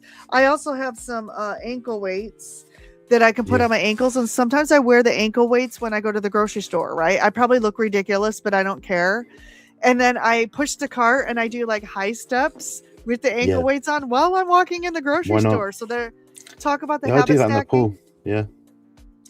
Yeah, I do that in the pool. So my mobility in my hips and lower back isn't good, so I can't like do deep stretches like I used to. But I can go in a pool. I can feel more stable because there's less, there's more water resistance, there's less body weight, gravity, mobility. What's the word? Balance issues. So I just do high knees, then kick back, high knees with each step, sort of thing. I'll go there and back 5, 6, 7 times. Takes 10, 15 minutes probably. It keeps me mobile, sort of thing. It's something you can just stack. So, my dad used to do this, and probably still does. When he's waiting in Lidl or something, or Aldi, doing a food shop, he'll be in the queue, and he'll be like doing a single leg calf raise. He'll be like, just doing tiptoes every few seconds, sort of thing. Or he'll bring his knee up to his chest, sort of thing, whilst waiting in the queue. He said, "Well, there's nothing else to do now. I might as well keep myself limber." And my dad's not an exerciser, but he's one of those people with very good genetics. Like I've seen him before, and he's joined the gym for like a week, and he's got like abs. And you're like, what? He's one of those outlier people. You put him in a gym and get him to do any exercise, and he's fit and lean, everything. So, yeah, must be nice. I look at food and I gain weight, even carnivore food. So it must be nice to have those genetics. Yeah, I mean, I've been heavy before. I've been 125 kilos, I think 280 pounds or something. I was fatter, but I was very strong, but very unfit. Walking up 5 steps was, when I got to top it, it's like I had to stop as if I was like going to pass out. That was my limit. I'm 6'1", so I'm quite a tall bloke anyway. But wow, yeah, I just don't feel good, so I stay lean all the time now. What I will say is, on a carnivore diet, I find it's very easy to reach satiety, and I don't feel like I've got to eat more. I don't have that sort of binging urge as much. And I was away on holiday in Lanzarote for 2 weeks, so I couldn't weigh any of my food. So I had to eyeball it, estimate it. And bear in mind, I've been tracking every single thing I put in my mouth in terms of food for the last 9 to 10 years. So I've got a good eye for like, this is 150 gram chicken breast, Anyway, I did 2 weeks. On the way back from holiday, I came back and weighed myself, and I was about 8 pounds lighter. Wow. So for me, eating to satiety, so I just ate satiety of each meal, but had in my mind how much I need to eat something. It wasn't enough. So I'd lose weight on a carnivore diet if I didn't track what I was eating. When I eat a lot of food. Do you see what I mean? So as the goals get more extreme, you have to, you'll find that pinch point and find that bottleneck where you try a bit harder. So me gaining muscle now or losing fat. Losing fat's very easy. But gaining muscle, I have to work 10, 20 times harder than I used to because I'm doing everything else already. So you mentioned earlier something about, I don't really answer the question, but you asked about like stress relief and stress management. I counted all the biohacks I do in a given week, and it's about 55 different things. And how much of 55? 55 different things. Yeah. like Wow. a lot, and that doesn't count every individual supplement or whatever I'm taking. So you so take it's- supplements. Yes, I use liver, kidney support supplements, heart support supplements, digestion supplements, fish oils. I'm quite selective about what I use. I use the clinically used approved doses for things. Yeah, I find them generally helpful. I mean, I've had better blood work because of using them than not. So, Well, I use a couple, like the vitamin D3, K2, zinc, magnesium, but there's one that I've been taking a lot of heat for right now for taking, and this is controversial, but I'm going to go ahead and say it, and people have just been blasting me for it, but it's been helping. is it fiber? Me. No, I won't take fiber. No, I have been taking Berberine Plus, and here is why, because it has helped with the hunger signals. Now, I'm a little worried about this, and I'll tell you why. It is helping me right now. It's like a natural metformin, right? But it's a supplement.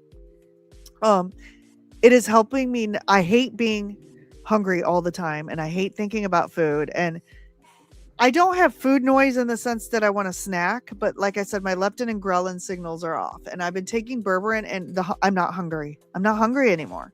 But here's the problem with it, Jonathan. A couple of days I have forgotten to take it. And what do you think happened? What do you think happened when I forgot to take it? Appetite went bananas. I'm hungry again. So I'm a little concerned about taking the supplement, because it's like any other GLP-1s will be like this. It's a patch, and I understand this. So I got to think about this a little bit harder.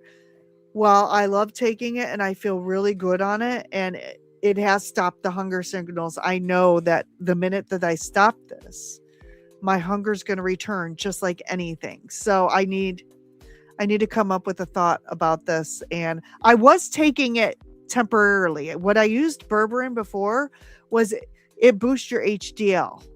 And my doctors have always been on my back about cholesterol, right? So I would take it 8 weeks before I went to the doctor. And so I would boost my HDL and get my, it was just a thing to get my doctor off my back. So I boost my HDL before my blood test, get my doctor off my back, and my cholesterol ratio would be arranged. And in the minute I had my blood test, I would stop taking it. And then I wouldn't take it for 6 more months until my blood test. So that's what I was using it before. But now I'm using it for a different reason, and I don't necessarily know that I like it. It is working.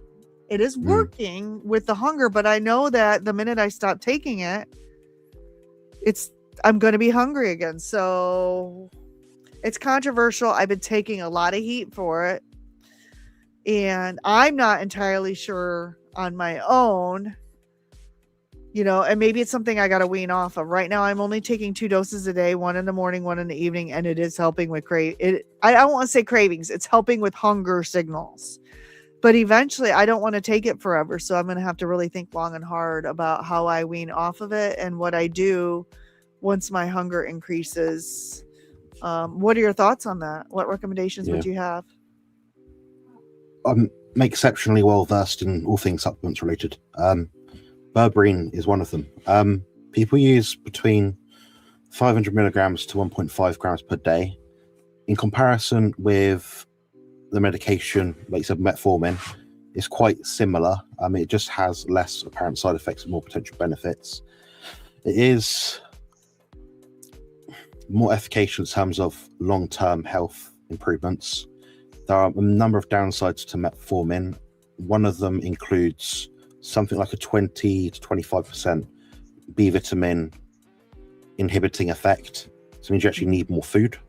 And the only true benefit it does have that's truly studied in terms of the mechanism of action is an AMPK signaling stimulator, which means it is almost like an exercise mimetic, which acts as a way to resensitize GLUT4 receptor sites in muscle cells, which means that the food that you take in is more likely to be converted into muscle glycogen.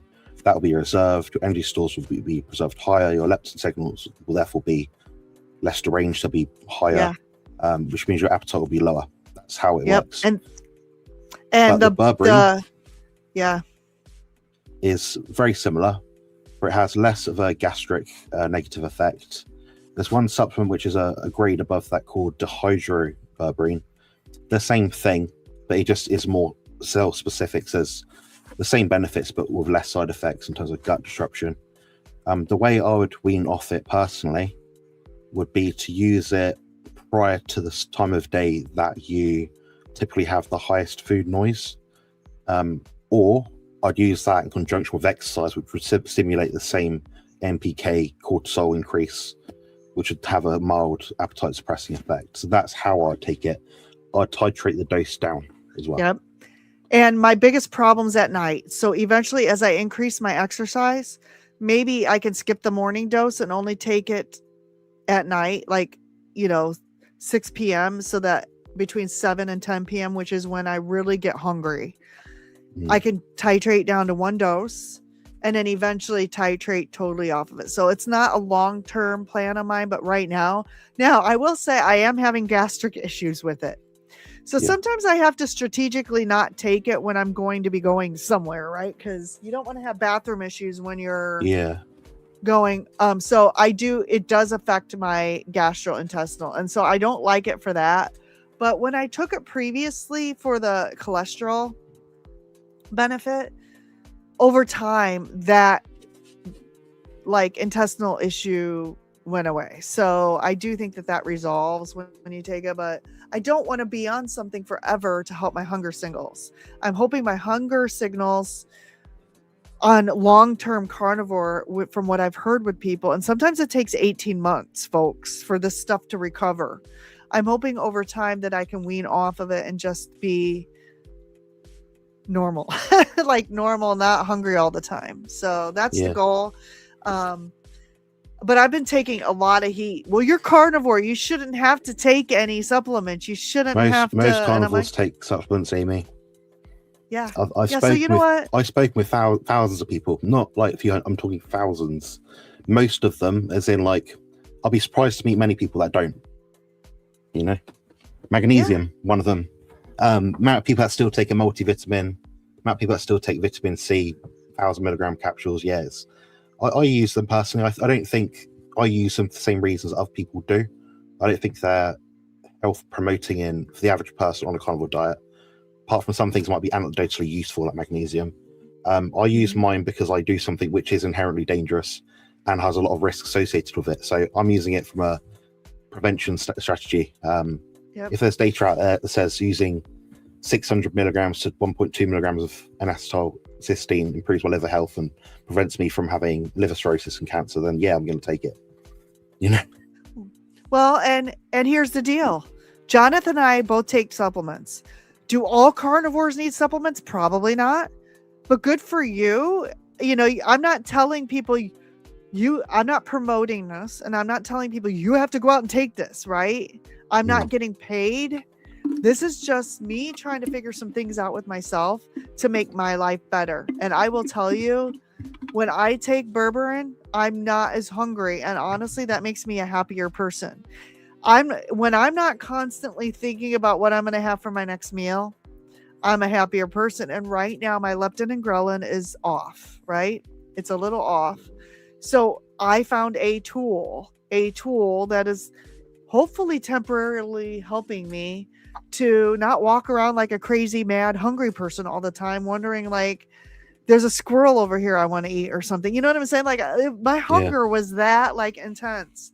So it's just a tool that I'm taking, and I'm glad to hear that you're not totally like demonizing me about using a tool. Yeah, I speak from a massive amount of experience on it, just because I used to manage the best health food store in the south of England, and I was in charge of what was being stocked in the shop and what wasn't. I know all about the quality control. I know ISO 9001. I know the difference between FDA approval and our approval ratings. In the States, there's not a great deal of regulatory fashion to manufacturing. There's a lot of potential toxins in a lot of these things. They use a lot of filtering substances, chemicals, can't remember which ones, but basically when they create these formulas, your multivitamin blend, your herbal anthocyanin bloody complex, I don't know, they have to be put in this drum which spins to mix it so it's even distribution of different elements within the capsule, but they have to add these ingredients to it so it doesn't stick to the sides under the heat. Then it's also got to be cooled at the same time. So there's lots of like other little elements that come into making these supplements. And oftentimes on the label, it doesn't actually include everything that's in them. And also you're worrying about, for example, I mean, you're talking about berberine. One item from one compound, from one source, one supplier, probably checked, factory labeled in the drum that it's originally come from in the raw powder, put into a capsule that's probably gelatin, which is quite standardized anyway. There's little that could go wrong. But when you start doing microgreens, super blends, 25 different fruit extracts that are all dead anyway because it's dried and heated to hell, what's that going to do for you? So I like to think you use a simple molecule, a chemical, an extract, a vitamin, a mineral, and amino acid in isolation. You know what it does in and out of the body. You might see a benefit, you might not. But the thing is, the blends, which is what I have a problem with. So I could open my cupboard and there's like, I don't know, 10, 15 different things. I don't use every single one every day. But if I notice, my eye's getting inflamed, I've had a bit too much seasoning this week, I know the fix for that, for me, as an individual, my remedy is liposomal glutathione or injectable glutathione. And I use a serving of that at night. And the next day I feel normal again. Wow. You know, so that's why you have to use these things. They have to be strategically put in. So I don't believe in covering bases. I believe in mitigating damage and focusing on specific symptoms. That makes sense. That's amazing. That's amazing. Yeah. So awesome. Good stuff. Thanks. Thanks again for not. Oh, go ahead. Sorry. No, I think we've got a question we might want to answer. CB Genesis asks, what's your preferred way to lean out or drop body fat? Also, what could you recommend others? What's your thoughts on this, Amy, as you're here? Oh gosh, I was going to defer this to you because I'm not lean. I am basically. You're getting there. I'm getting there. So I am heavier now than I was, I would say, a year and a half, 2 years ago. I'm at 173 and I'm about 5'9". I was down to 148. So I'm still kind of figuring it out but I'm also dealing with some hormonal issues and recovering from thyroid. So leaning out really isn't a priority of mine right now. My priority is to build muscle and improve my health and wellness, right? I'm not freaking out about the 25-pound weight gain. Jonathan is much more of a physical trainer than what I am. Now, when I leaned out, I did lower fat, high protein. Okay. But there are many ways to drop weight. There are many ways to lose weight and become lean, but not all of them are muscle building techniques. So again, for me, I think everybody has to figure out high protein is good. You have to have protein, as Jonathan indicated in the beginning of the stream. And then the fat, you have to figure out, everyone's different. You have to figure out, and you have to tune the fat either up or down to figure out what will cause you to lean out. So I think that question could be multifaceted and it could be individualized based on everybody's hormone levels, what your body mass is currently, and what your goals are. So that's a loaded question for me. I think Jonathan might be more of an expert as far as his bodybuilding experience. I am not a bodybuilder. So I have different goals than most people, but go ahead. I'll turn it over to you. You'll have a much more. I think you don't make any errors, Amy, put it that way. You made some good points. So specifically about finding the protein intake, making sure that's set, understanding it's the fat intake is what's going to change your relative body composition in terms of adipose tissue stored in your body. That's the main thing. I think finding the right protein amounts you're satiated. If you're training, it's enough that you're not overly sore. It's that you're holding onto your muscle levels, but your strength in your gym as well. Track what you do in the gym if you are doing anything, or track how you feel subjectively. Some days you feel run down, you've not slept well, you're dehydrated, you've been up all night going to the loo, you just don't feel strong. That's a day when you know, okay, my strength's down. When you start having more of those days or more signals of poor recovery, you're probably eating too little, and it's usually either protein or fat. If it's soreness related, if it's strength related in the gym, probably protein for the large part.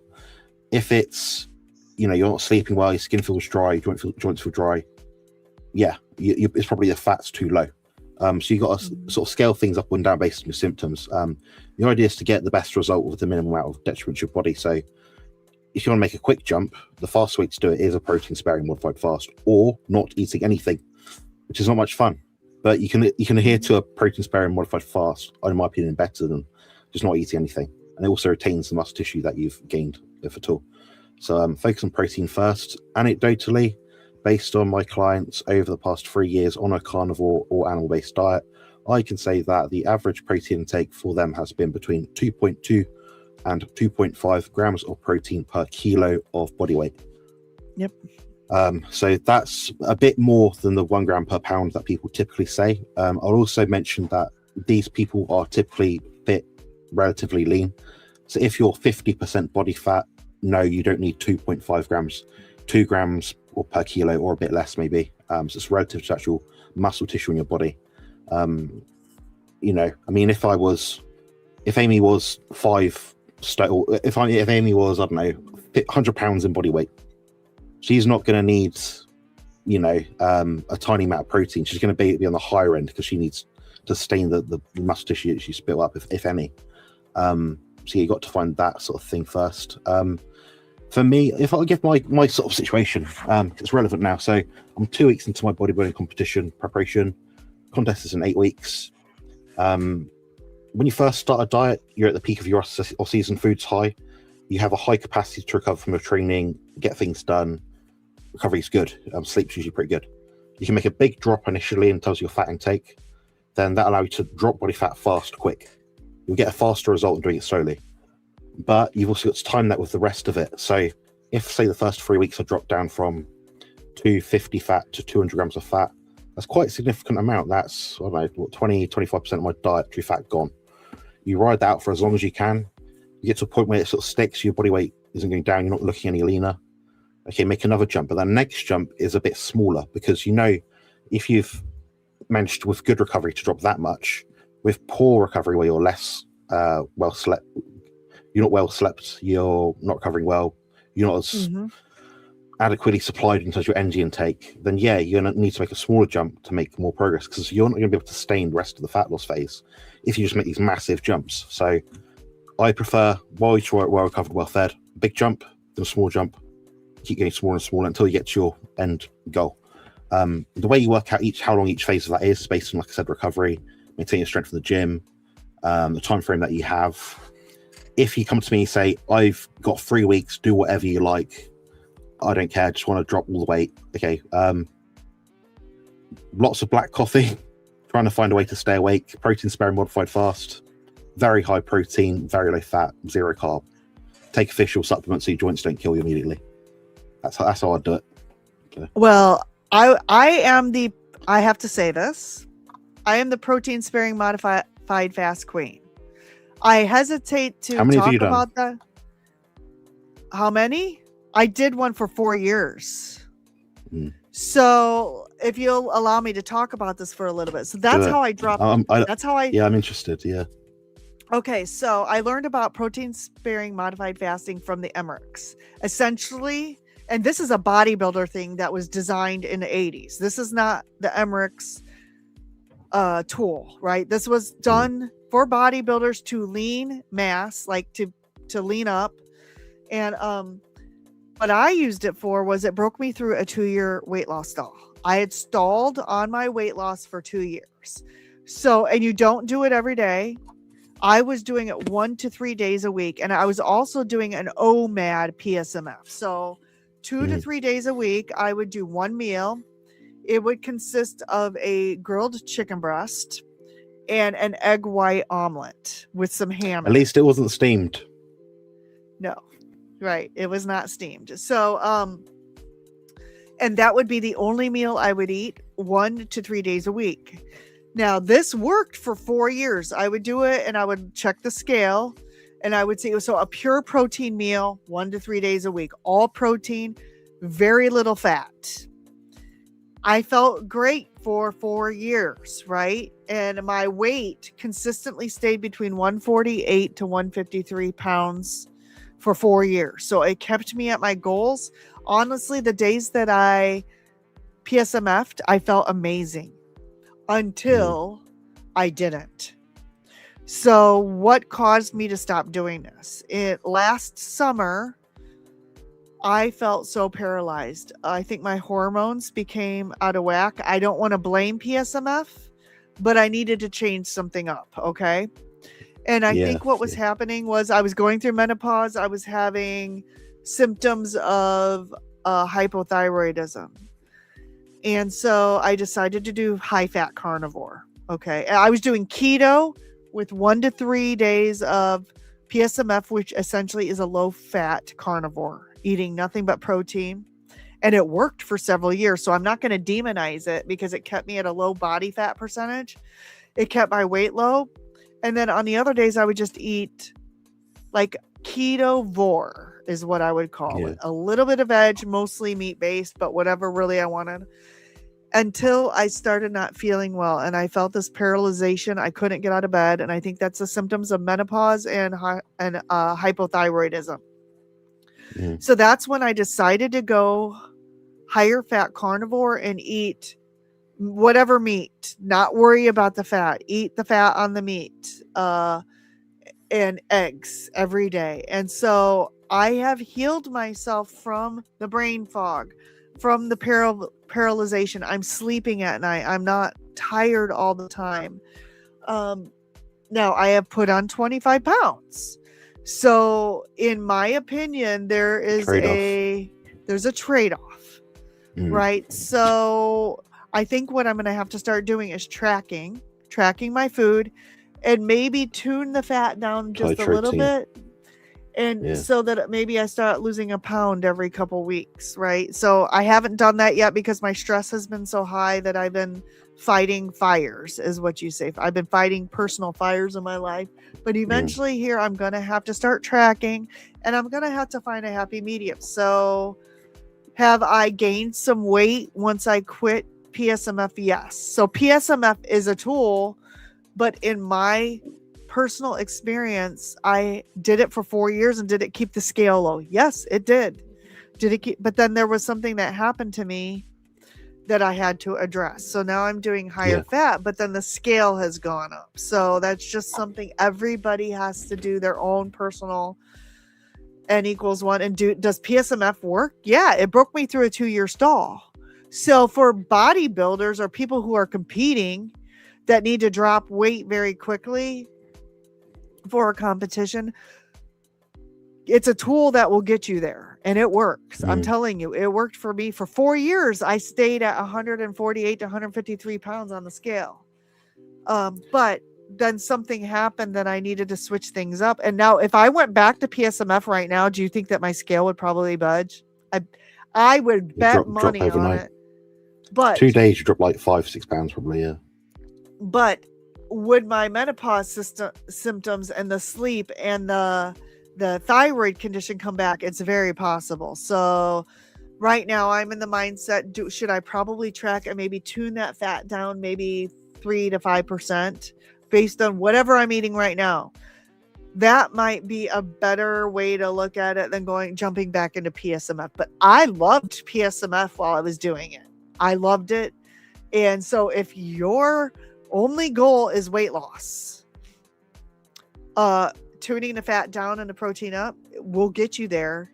It's one way of getting you there. It all depends on what your goals are. Right now, I'm feeling so amazing that the fact that I'm 20 pounds heavier and my jeans fit a little tighter, I'm okay with that right now because I'm functioning and my brain feels so good right now. I can't even explain that. So I had similar benefits.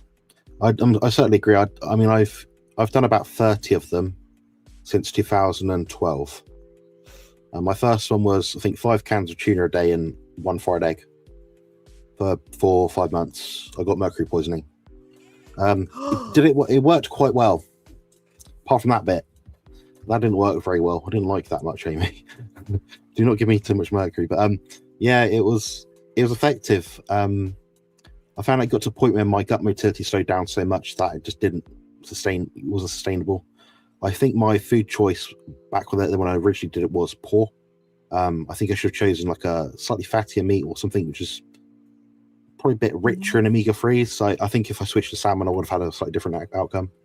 In terms of what I do now, I typically, if I was to do that, let's say for some reason I have another seizure, end up in hospital for 2 weeks, and I'm back behind my schedule for competition. That means I've got 6 weeks rather than 8. I'll do a 2-week protein sparing modified fast. I'll probably do a week initially, see how I felt, see how much strength dropped off. I'd look at the scale, look at my weight, look at my photos. I'd expect to look flat, depleted, but once I refuel back up, I'd be a bit fuller. Some might actually look better, but it's always about the trade-off. I mean, I think people often go too low on the fat, and it's like, for the sake of it, 20 grams extra fat in your diet for omega-3. You know, if you have rather than having chicken thigh with, I don't know, 90% lean, 10% fat, have some salmon. Maybe, and say it was, I don't know, 85% protein and 15% fat. You're that much more nutrient density. That would probably change your outcomes a bit.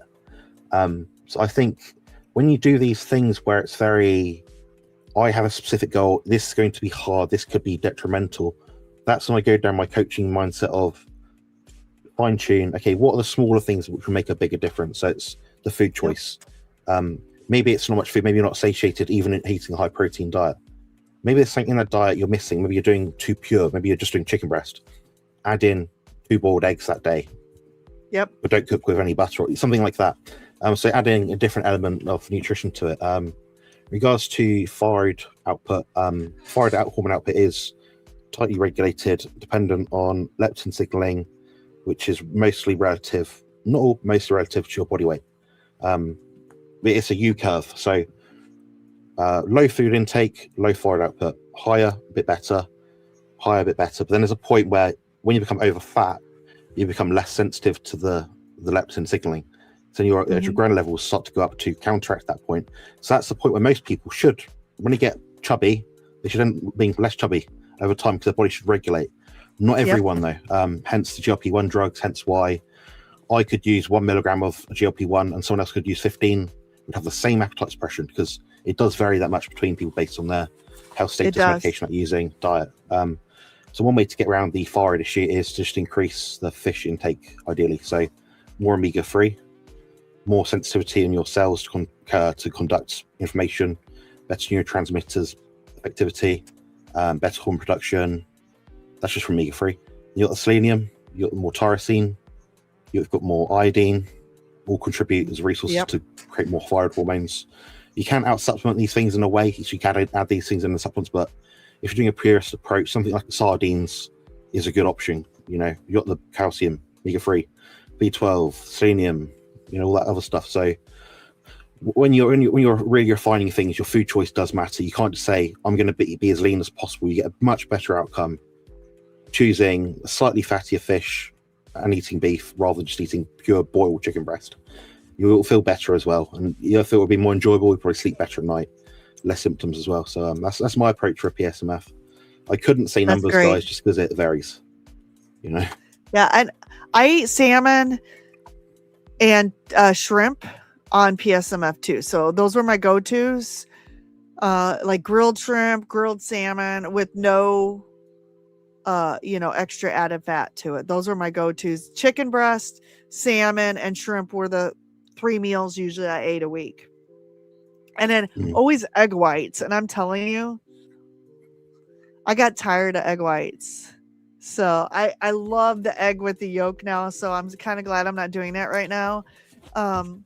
But I don't demonize PSMF. It just depends on what, if you have no health issues and your goal is only to lose weight and you've stalled, PSMF will do it. Now, again, here's another warning about this. When you quit PSMF, because I've done this twice. When you quit PSMF, guess what happens? You gain about 5-10 pounds overnight. Yeah, easy. Yeah, you gain it back. So that's why the next time I did it, I'm like, oh, I can't go off of this because I'll gain a weight back, right? So the next time I did it and I lost the 20 pounds again, and I guarantee you if I went on PSMF right now, I would lose that 20 pounds. But I'm not sure that I'm ready to give up my brain energy and the hormone regulation with the higher fat and everything like that. So I think there's going to be a happy medium for me, and I may just need to tune the fat down a little bit. And actually, I have tuned the fat down just a tad. So I'm holding steady. I'm not gaining any more weight. Yeah. I'm not losing any either. I'm about 174, 175. So I'm not at the 150, 148 to 153 anymore, but I'm not gaining anymore either. So there's a win right there, that I'm not gaining anymore. I'm not losing any, but I think once I start tracking and I can tune that fat down just a tad, or maybe do a couple OMAD meals every week would be another alternative, a couple OMAD meals. And that would really probably regulate my weight a little more. And also I'm starting to work out, so I may increase muscle, and that will put the scale up too. A little bit, yeah. Just be mindful that obviously being female, not using any performance enhancing drugs or anything, that your scale weight, it may go up a bit from gaining muscle, but say your scale weight is even in every month, but you're like, oh, I'm gaining muscle, but say you're dropping 2 pounds of fat, you're not gaining 2 pounds of muscle in a month. So it might, I mean, you over say a month span, you might gain 100 or 200 grams of muscle, so half a pound, something like that. So your weight should still theoretically drop. It might not be as much as someone that isn't training, but you should notice like things fit better, things are more tighter in the right places, sort of thing. So yeah, if you're my coach, if I was your coach, Jamie, and I said to you, this is what you should do, I'll do 5 days PSMF-ish, not just drastic, but just lower, and 2 days you're choosing with family, friends, when you know Friday and Saturday I meet up with the girls or have a meal with my husband or something like that. I say 2 meals a day, for 2 days, have just more food. And when I say more, I mean like 20% more. So at least then during the week you're getting that insulin sensitive state. But then when you like feeling that sort of feeling when you're not eating too much food, it keeps your cravings at bay. And that last few days when you start to feel a bit flat, insulin goes a bit too low, adding these foods bumps up your food intake, you sleep better, you recover better, you go on to the next week. But that's what I would do for you based on what you said, because obviously you can't do both, but what if you could do both to some degree, just not as drastically, you know? And I'm not ruling out PSMF again, right? I'm not ruling out doing that. I just I needed to make a change for a little bit because of the health issues I was dealing with, and I do feel so much better.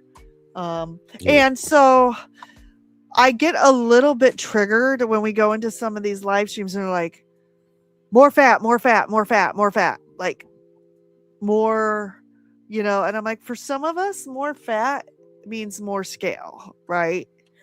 I think there's a balance. People say can't gain fat. Like, yeah, I've tested this out so many times. I can't eat loads of fat in a few days and not gain body fat. I will gain body fat, and I've measured it with skin fold calipers, measured the scale, everything exactly like the same packet, the same weight, everything. Just increase the butter or whatever. Rubbish. You can gain fat in a low insulin state. I don't care what people say. I don't care what the science says either. Which I'd like to think that science is always true, but I've had this with clients where I've increased their fat. So they're feeling a bit sluggish, and I'm like, oh, you're gonna have Christmas. So rather than like pig out on Christmas Day, let's just increase your food for the whole week 20%. At least then it keeps you carnivore-ish. It means you've got a bit of motivation to stick to it, you know. Yeah, they'll gain body fat that week. They will, and it'll be about amount that's representative of eating the extra 20% of fat per day. So yeah, it's, you know, it is. But the thing is, as soon as you put carbohydrates in the equation, I think the potential to gain fat is about 20% more in my experience. When I say that, I mean over 50 to 100 grams a day. So I could eat, let's talk about calories.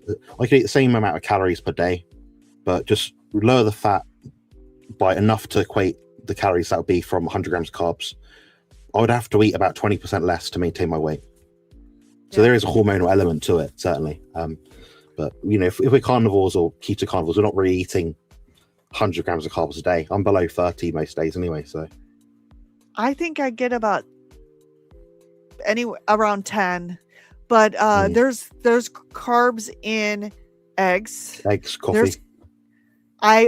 So my carbs are in the coffee. I'm a coffeeholic, and I don't know if you've ever heard, but I've reduced my coffee from 2 pots a day to 1 pot. So can you imagine how many carbs I was getting from coffee? I drink a whole pot of coffee every day. There's probably 5 or 6 carbs just in that. Even though coffee is supposed to be 0 carb, it's not. There are carbs in coffee. There are even black, and I only drink black coffee. There's carbs in black coffee.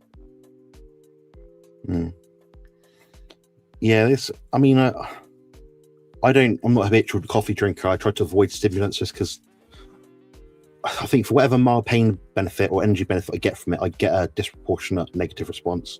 So I only really have anything caffeinated if it's like I have to do something. I'm very tired and in pain. I've got to do a consult, to have money, whatever. Yeah, I mean, typically it might be that I have a coffee every day for a week. I won't have any coffee for like 2 months. I've got no inkling to have it, but if I start having it and I make it a routine, it'll become a routine, more of a habit rather than an addiction. So I can just drop it. I'm not averse to people having coffee. I don't think it's a massive problem. I think some people say, "Oh, it's the silver bullet," and I'm like, I don't really see it either way. I think some people it's helpful, some people it's not. So I think I would do better without coffee, but it is an addiction for me, and I'm not afraid to admit that. And I have reduced it. I have reduced it from 2 pots down. Now, yesterday I drank a lot, but I didn't eat all day. And so, and I didn't have access to food. So in the waiting room at the hospital, I'm sure I had more than my normal pot, but it's okay. It is what it is. Oh, are they talking about your girlfriend? Yeah, Joe. Yeah. Is it the Joe? Is it a Joe that I know? She's been on my channel before. I've been on hers. She's been on George's. Has a channel. What's her channel? Joe's Sleep and Slim Down Journey. Yes, I know Joe. I love Joe. She's fun. Beautiful. She's beautiful. Yeah, yes. She's cool. Do you guys live near each other? Do you get to see each other often? No. So unfortunately, she lives in Nottingham. So that's about literally 200 miles away. So I don't know, maybe 300 kilometers away. I don't know, something like that. About a 4-hour car journey. Wow. So yeah, it suits me all right. I mean, I can't. It's not like I can leave the house every day and do what I want. So it's, when we see each other, it's more of a novelty. It's fun. We put some money aside to like go out for a meal or go to cinema. So it's nice, really. I look forward to it. I sort of anticipate seeing her sort of thing. The downside is obviously the distance, but I mean, if she lived down the road, I think I'd get worn out. She's got so much energy, and I can't keep up with her, sort of thing. She's got disabilities like mobility problems, things like that. She can't walk for long, but we've all got our own sort of unique things. I can walk for a period of time, but what stops me is pain.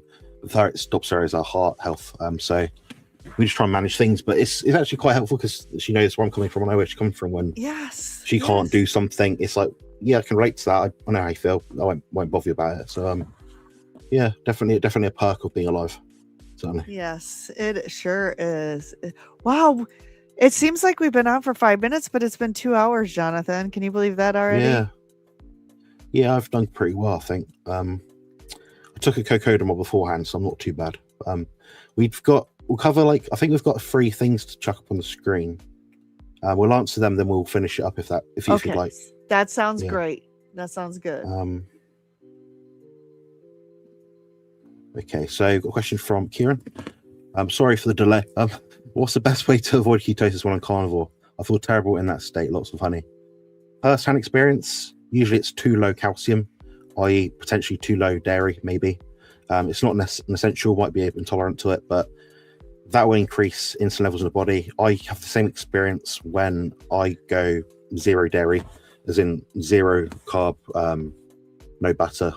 I seem to have the genetics which mean I've got a high requirement for calcium than most people, so I excrete a lot of it. So ancestrally, my heritage, my forefathers, we had a lot of it in their diet, therefore they had mechanisms that meant that they needed a high requirement. That's represented in my DNA ancestry tests that I've done. So yeah, other than that, it's more related to insulin rather than ketosis. It's not that high ketone levels are causing you to have a terrible state. It's the low insulin, because you need insulin to turn things on in your body, create hormones effectively. So it's a bit of a misnomer in that sense, but that's been my experience, and I find I feel better at ketone level for what it's worth. I don't really like testing stuff like that. I think it's mostly useless, but I test it like 0.5 to 1. I know people that feel better at 5. I feel like death at 5. So That's been my experience. But what would you say to someone that's trying to avoid ketosis? Well, Other than eat first of all, I need to know if Kieran is new and just starting out, or if they've been on this a while. And the reason is when I first went ketogenic, I felt like I was going to murder somebody. And it's because I felt so terrible. And that only lasted a couple weeks, right? So just, if you're new and you just came off a standard diet, you're going to not feel good for a few weeks. I did not know about electrolytes. And some people say electrolytes are a joke, and some people say electrolytes work.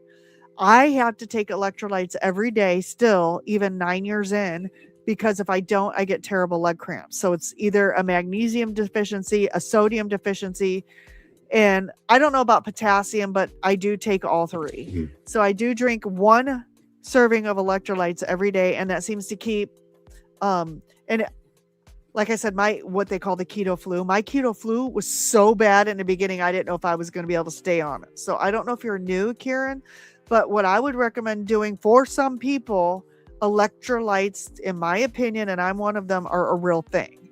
So maybe you need to increase your salt, magnesium, or potassium. And again, this is not medical advice. This is just something that I have had to do myself to feel better. That could be it. I don't know what your thoughts are, Jonathan, but it could be you're losing too much water in the beginning from inflammation and you're not feeling well. That was my case. Yeah, it could be too many things. I mean, the thing is, as soon as I think the transitional point you made at the start is probably the key there.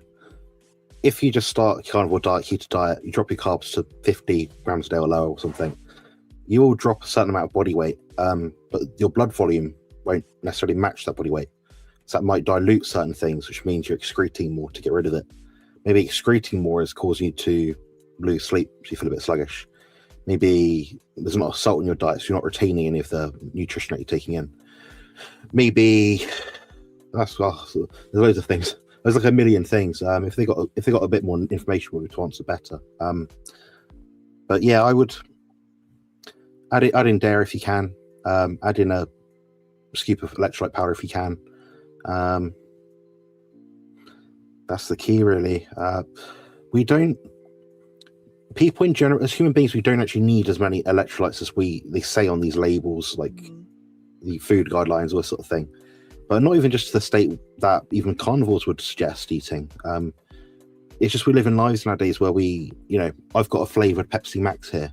If that was just water, I probably wouldn't drink as much of it. So I'm adding more salt to my food because I'm flushing more through natural diuresis. Do you see what I mean? So as soon as you add in these extra things, it can equate to quite a big change in your electrolyte balance over time. So that's that one, I think. I've got a question from Manny 4186. Apologies if I'm missing any questions, guys. I can't actually see the screen. I've got bright light and the text is as big as I can get it, but it's just blurry. So yeah, but if you do put a Q in the question in the chat, I can actually see it a lot easier. So do you want me to read it? Yeah, okay. I can read just now. Yeah. So why do you low key look like Mike Ridsdale, the other YouTuber?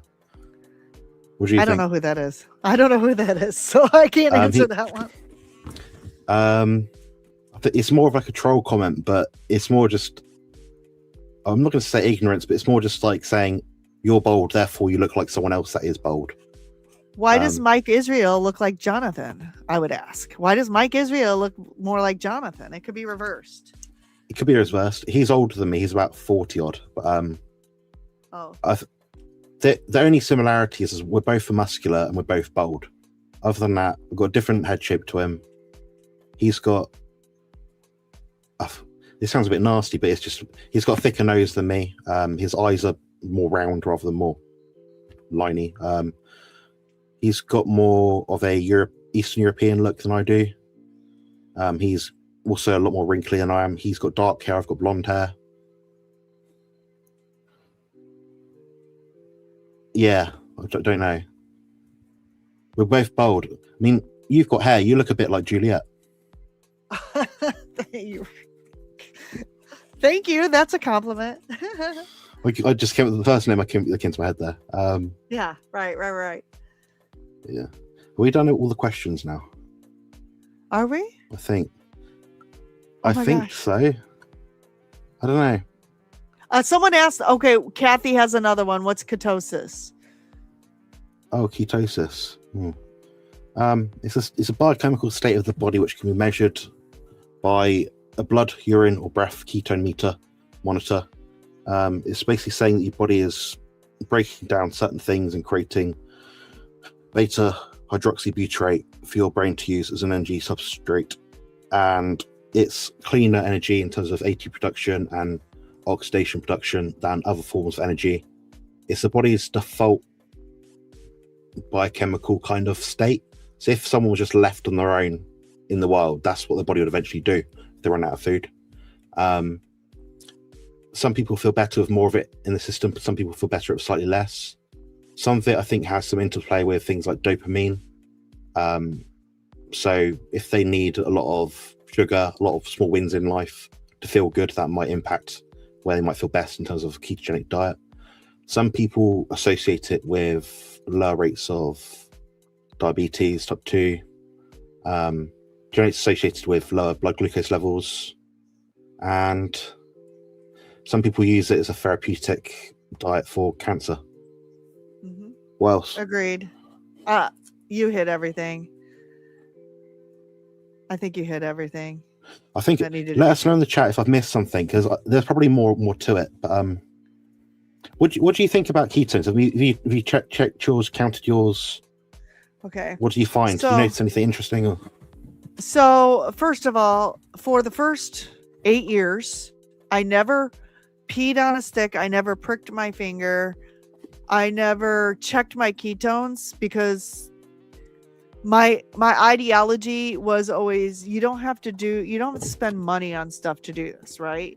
So I was proving to people that I never checked my level of ketosis. I just changed my way of eating and my way of living, and I was successful. Now that I'm a coach, I need to understand a little bit more about what certain foods do to my blood glucose and to ketones and stuff like that. So Juliet gave me one of her keto monitors. Thank you, Juliet. Such a sweet, giving person. And I have started testing my ketone levels, and I think when I fast is when they go the highest, right? There's a lot of times I'm not in ketosis. Now I'm healing from a lot of things right now, even on Carnivore, very rarely. And I use a Keto Mojo, so it compares your blood glucose compared to your ketone level, and it gives you this range and a calculation, and then it says you're in a high level of ketosis or you're in a low level. When I get into highest level of ketosis, like above 1 or 2, is when I'm fasting, I will say. And multi-day fasting, like a 48-hour fast, puts me above 2 points or 3 points ketones. Otherwise, a lot of times when I'm just eating meat and eggs, it says I'm either not in ketosis or I'm in a low level of therapeutic ketosis if I eat every day carnivore. However, I don't measure my success based on this thing that tells me these numbers, right? I measure my success by how I'm feeling, my blood results that I get done, reversing some of the pain, my pain level and inflammation in my body. And I have a real measurement of that, whether or not I'm having pain. That's how I measure my success. So if you are a numbers person, a math person, you are a track it person, and you want to get a ketone monitor and measure your ketones. But for 8 years, I lost 110 pounds and I reversed so many conditions, and I never tested a ketone. It's more a fun thing to do, right? For me, to see, okay, if I eat this food and then I wait 30 or 40 minutes after I eat this food and measure, it will tell me what the difference is, like what it was before, what it was after. It's more of a measurement tool for me, and also a teaching tool for my clients, right? So if I'm working with a diabetic and they're like, well, how does this affect me? Take your glucose before you eat the thing, then eat the thing, then wait, 45 minutes to an hour later, then test your glucose again. And this is going to tell you, should I be eating the thing? Okay. It's more of a tool. I have gone so many years with saying I've never peed on a stick or pricked my finger. Well, now I've done that, so I can't say that anymore, but it's more of a teaching tool for me. And everyone's different. My glucose never goes above 100, which is good. I range between 50 and 100 on my glucose. My A1C I just had tested is 5.0. My CRP was, I think, 3.8, which is really good. So do I think my inflammation markers are really good right now, even though my scale is 20 pounds higher? Yes. So you got to look at the whole picture of things, right? So do I think ketones are important? Are they? I don't know. You tell me. In my opinion, I think you can do this without testing your ketones. I think there's other things that are metabolic markers that we need to be paying attention to more just than your daily key. Do I think being in a high state of ketosis will be therapeutic? Absolutely. But do we need to always measure it? No, I don't think so. That's my opinion. Jonathan might have a different opinion. I've got such a mixed standpoint. It might not end anywhere. It's probably a big tangent. I think you alluded to a good point. What could be measured can be managed. So if you can show cause and effect, this on a number does this on a scale, and that relates to me feeling this way repeatedly, the different scenarios at different points of time, then yeah, it probably is a useful metric. Problem with the different tools we have is, I mean, the urine strips, cheaper. The blood testing strips a bit more expensive. Then I believe the breath meter, I think, is quite an expensive thing as well. With these things, you have to buy extra parts for them, quite costly. A blood reading, a urine reading, and a breath reading will all have a different result, which means who knows what the hell's going on. And that's if you test at exactly the same time as well. So it makes you think, which number am I looking at? Which is the most accurate? And you'd think blood, because it's your blood, it's in your system. Well, what are the pitfalls of that? Well, it measures a higher amount if you're hot. If you're hot and you've got a CGM or a ketone meter on your arm, more blood's going to be accelerated to the outside of your body as heat expands. You're going to have a different volume of blood in that area, which means you're going to have a different reading of ketones in that area. The breath, well, that's the amount you exhale. That's the amount you've utilized. So it's not ones that your body's got sparingly in the body to actually do anything with. They've gone. They left your body. So what else are we looking at? The urine one. I've seen very mixed reviews on those. They show you a chromatographic chart, so a pink, orange, green, blue, black, purple chart thing. So the darker the color basically means the more we're putting out. Again, that's excreted waste of ketones. Anecdotally, myself, I found I could do a carnivore diet 3 weeks straight, low level of ketosis, have a meal out on a Sunday night with my family, roast dinner, like I described earlier, standard sort of simple meal. The next day, I'll be back on carnivore. By lunchtime, my ketones will be really high, like as in for me, 3, 4, 5. So that's the day after a high carb meal. What's happened there? There's a lag period. So there's a lag period of what's being measured in the blood. So it means what's happened is my body's adapted to using carbs. The carbs that I've eaten on the Sunday night have depleted my body, the extra glycogen. Blood glucose has gone down, glucagon's gone up. Insulin has secreted itself as it should to put the stuff in the body where it needs to be. Then what's happened is my ketone levels have gone up because they're, let's produce ketones now. Bring them up. Now I'm utilizing those ketones. Tuesday, Wednesday, down. But I'm more adherent with the diet as the week goes on because I'm not eating any carbs. So that tells me there's obviously different ways you can look at it. So if you're using these things as a transitional element, say you're on track, you're doing something, probably quite useful. It's helpful, motivating to see something change on a chart or a number, saying you're doing something right, you're eating less carbs. Over time, they're using it as a long-term estimation or projection of trend and health outcomes. Probably a poor idea just because, like I said, how would you know how much you're using versus how much is being excreted through your body? If you're excreting it loads but you're not using them, you've got brain fog. Your body's producing the energy, but it's not supplying the mitochondria for the electric transport chain to deal with the food energy to turn it into ATP, which means you don't really it doesn't really matter what these ketones are doing in your body in terms of numbers. Your body's just going to sort itself out. Right. For that reason alone, I'm more keen on blood glucose monitoring. Me too. Like you said, HbA1c was at 4.5. A good reading. You look at your trend. You look at the area under the curve. Glucose, food, brilliant. Insulin goes down, insulin goes up. glucose quickly give it down, short period, within a certain range, you're receptive to the food you're taking in, which means it's being stored effectively, safely. You're not having continuous loads of glucose causing glycation throughout every cell in your body. So yeah, you're not doing wrong by not tracking it. As you said, like you said, you lost so much weight not doing it. So I've had clients before saying, I can't afford to pay your monthly rate because I bought a ketone meter. And I say, I've got a free video here which explains to you why you should not buy one, why you should buy me. Yeah. You don't need to test your ketones, in my opinion, to be successful. It's just a tool like anything else, but tools can mislead you too.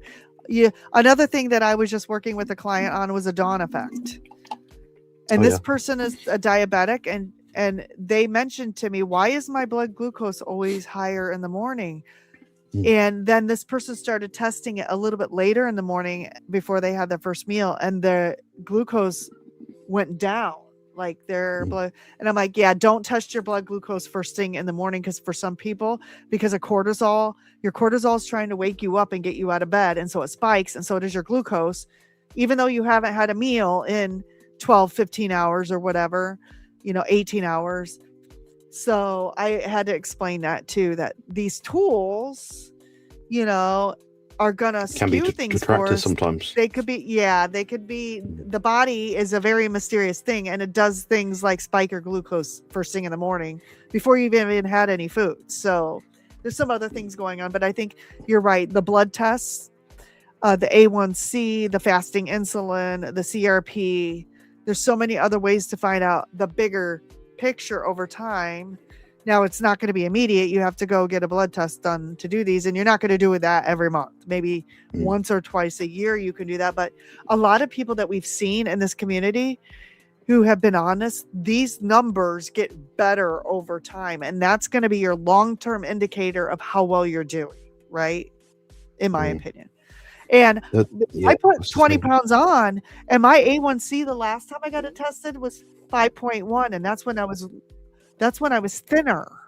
My A1C now, 20 pounds heavier, is better than it was 2 years ago when I got it tested, right? But I gained weight. So what is a better indicator? The fact that the scale or my blood work, right? Now my cholesterol's higher, but that's another conversation. And I completely ignore all lipid values in every sense, in every one of them. Me too. And people say that. Then I heard this before. I've chatted with people online like, I don't believe in cholesterol and all this stuff, all these myths. I've read the book. I'm like, all right, okay.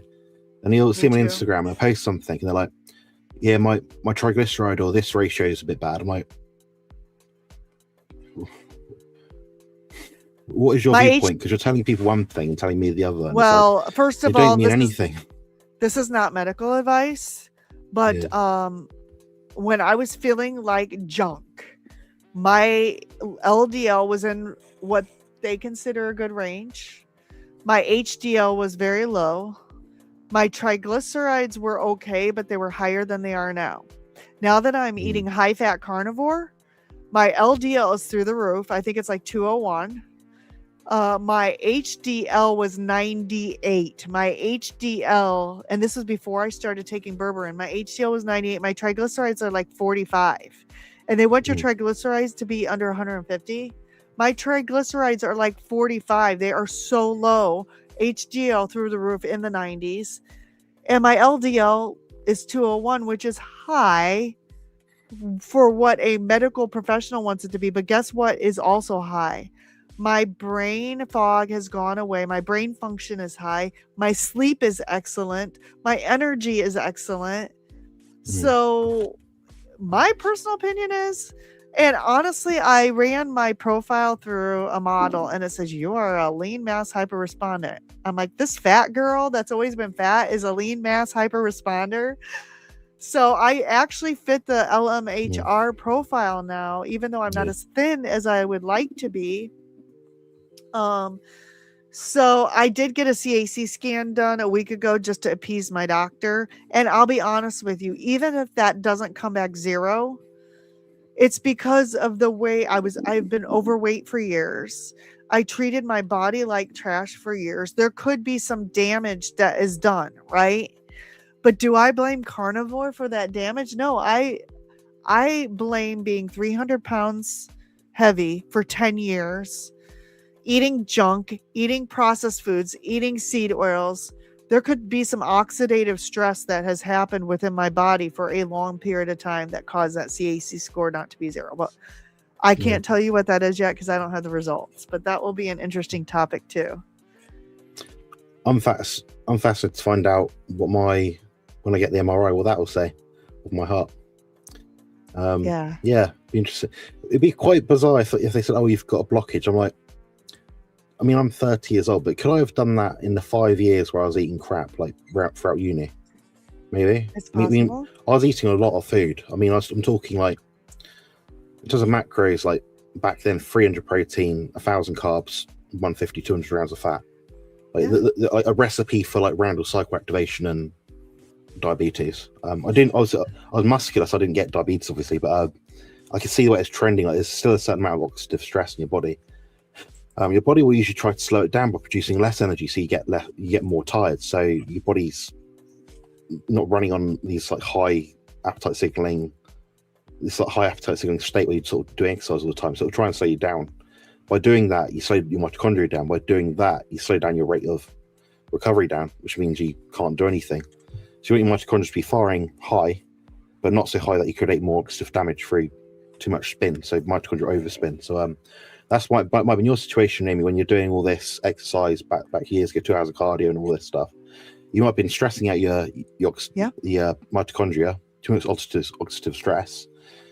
So although you're getting fitter, your mitochondria are actually working worse. Yeah, exactly. And that's the thing. I will never do 3 hours of cardio a day again. Never. I mean, walking, I can't run because of my hips. So I'll never, my sister's a runner, but I am not a runner. But lifting, building muscle, things to strength training. I love strength training. I think it's important. Building muscle, stretching, things to make myself stronger. That is my goal, to become stronger, right? Become stronger and just do enough so that I'm not out of breath when going up and down the stairs or walking 3 miles, stuff like that. Yay, Juliet. That's awesome. Okay, it's been 2.5 hours. I am ready for a meal, Jonathan. I don't know about you, but same. I've got 2 meals to get in, and I go to bed at. Well, I've got an hour and a half to get 2 meals in. Okay, so I think I'll wrap this up. Yeah. Let's do it again, though. I loved having this, so let's do it again. This was fantastic. I love the conversation. Yeah, more than happy to. I mean, usually I fall asleep, not because people are boring, just because I'm not stimulated. But I find this quite fascinating because you've got a different starting point to me completely. So it's interesting hearing someone else's ideas because I've not got all the answers, definitely. But yeah, thank you very much, Juliet, for the super chat. Much appreciated. I'm going to spend that on 3 double McDonald's cheeseburgers, no bun, no sauce, no rabbit food in November. Awesome. That's my competition's end, basically. So, no treat meals for a while. Other than that, thanks so much, everyone, for joining. Apologies if I didn't get to everyone's questions.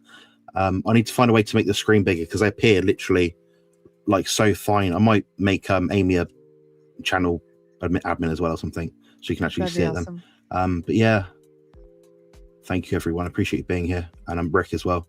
Sorry if we hijacked your live earlier, Rick. Yeah, sorry. It's the only time we could do, basically. So it's but yeah. All right, nice one. Awesome. All right, thanks so much, everyone. We're gonna end the stream now, and we'll catch you guys soon. Cheers. Build muscle and lose fat on the carnivore diet.